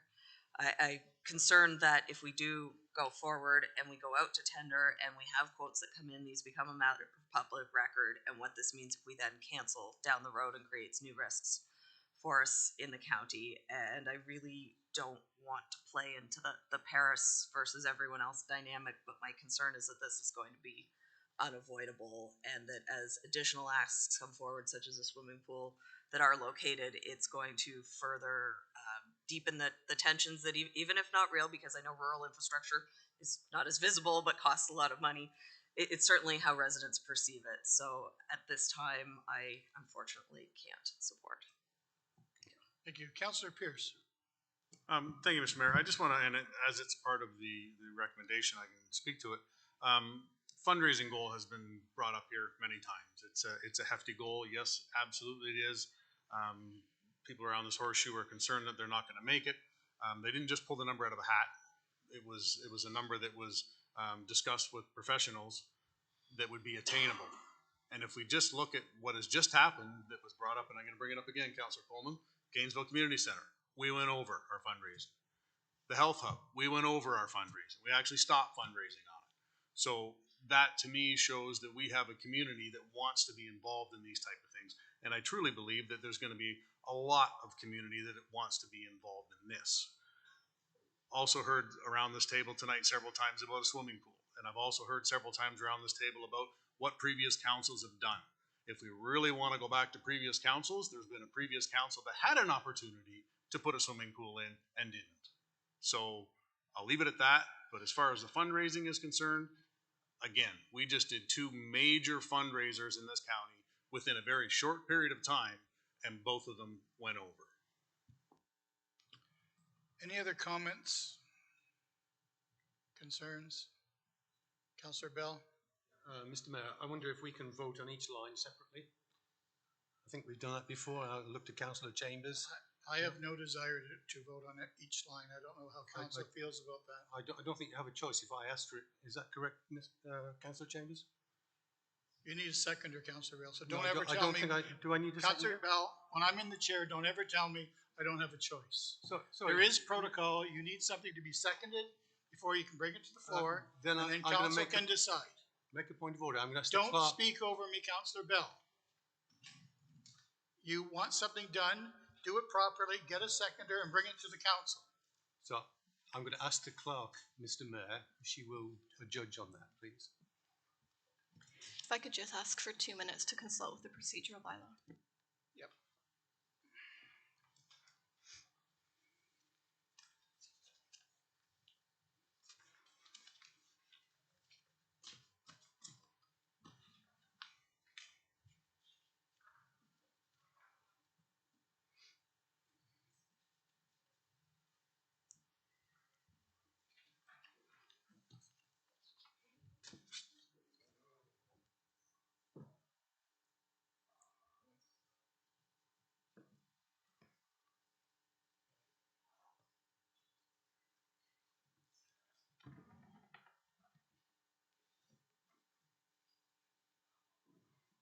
Counselor Chambers, if you have a section for me. I know you can do it, but does it need to be seconded is what I'm currently referencing. Yeah, does Councillor Bell need a seconder? I know that in previous occasions we have not required a second. We've been known to do things wrong before. We have a history. Two wrongs do not make a right. I'm with that story.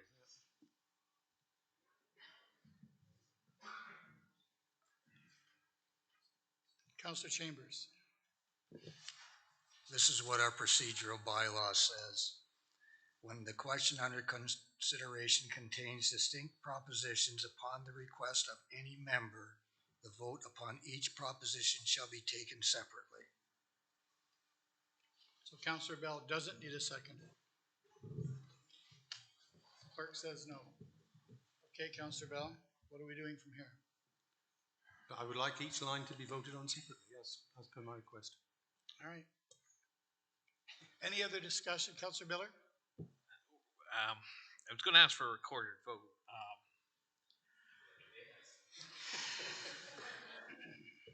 I don't want to do it for each one, though.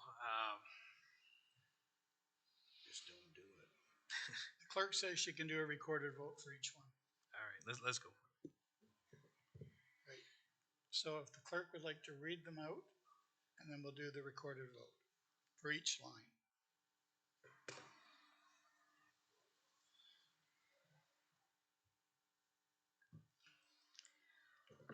Thank you, Your Worship. Through you to Council, the first clause, that the concept design for the main library and Bucket Centre be approved.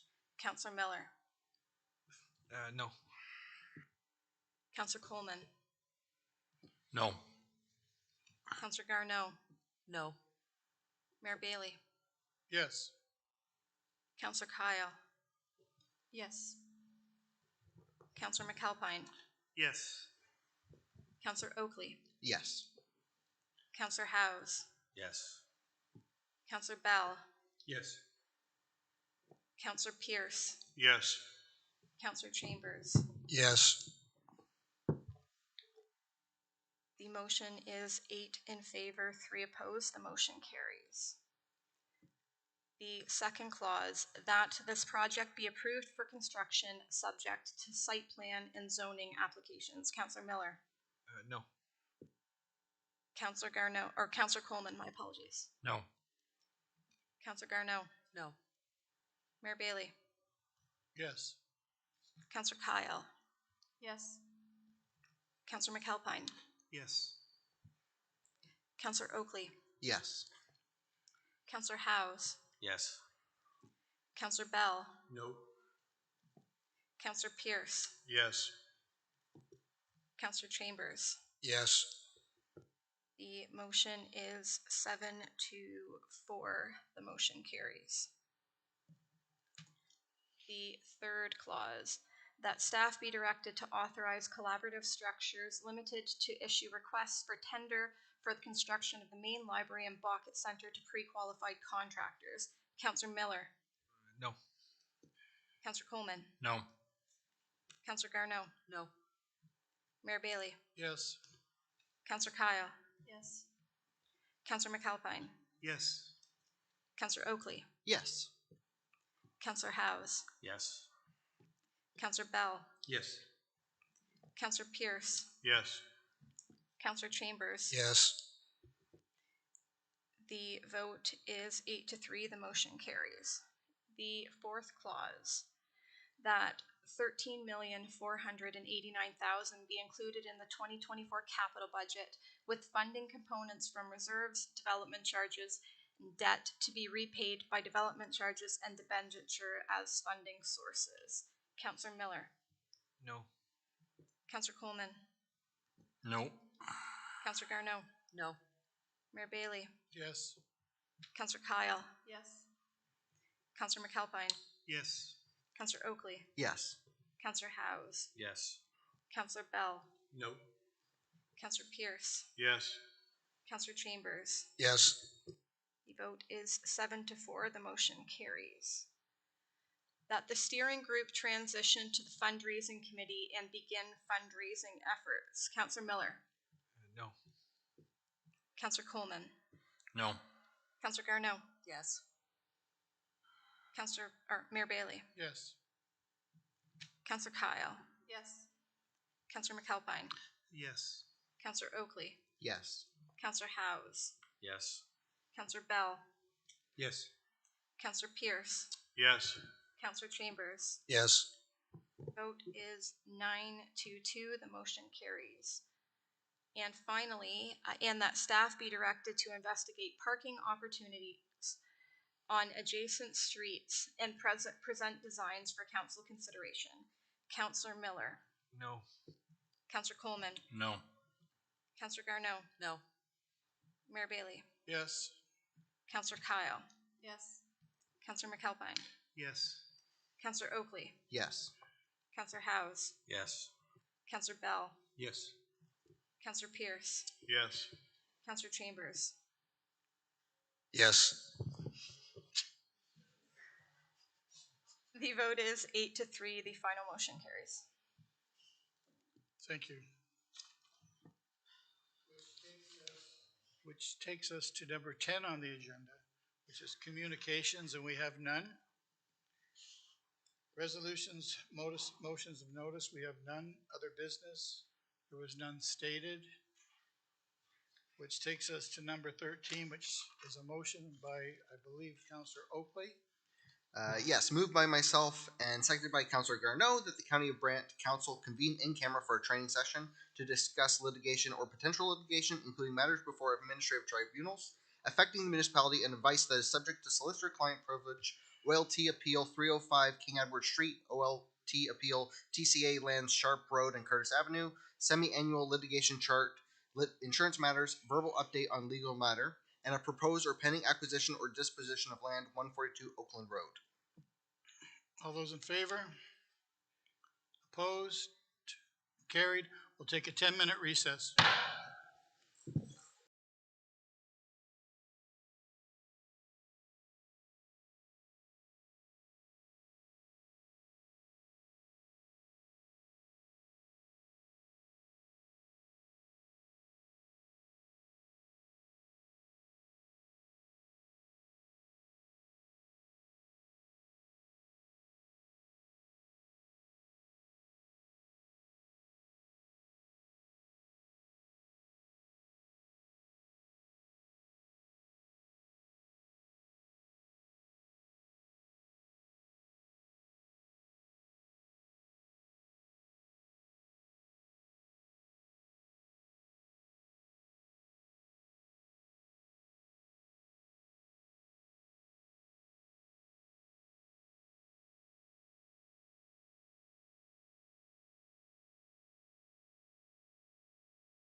Okay, 14 on the agenda is the bylaws. Councillor Chambers, you have them?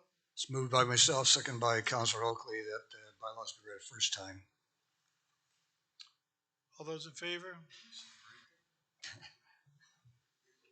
Can I have the second reading, please, Councillor Chambers? It's moved by myself and second by Councillor Oakley that the bylaws be read a second time.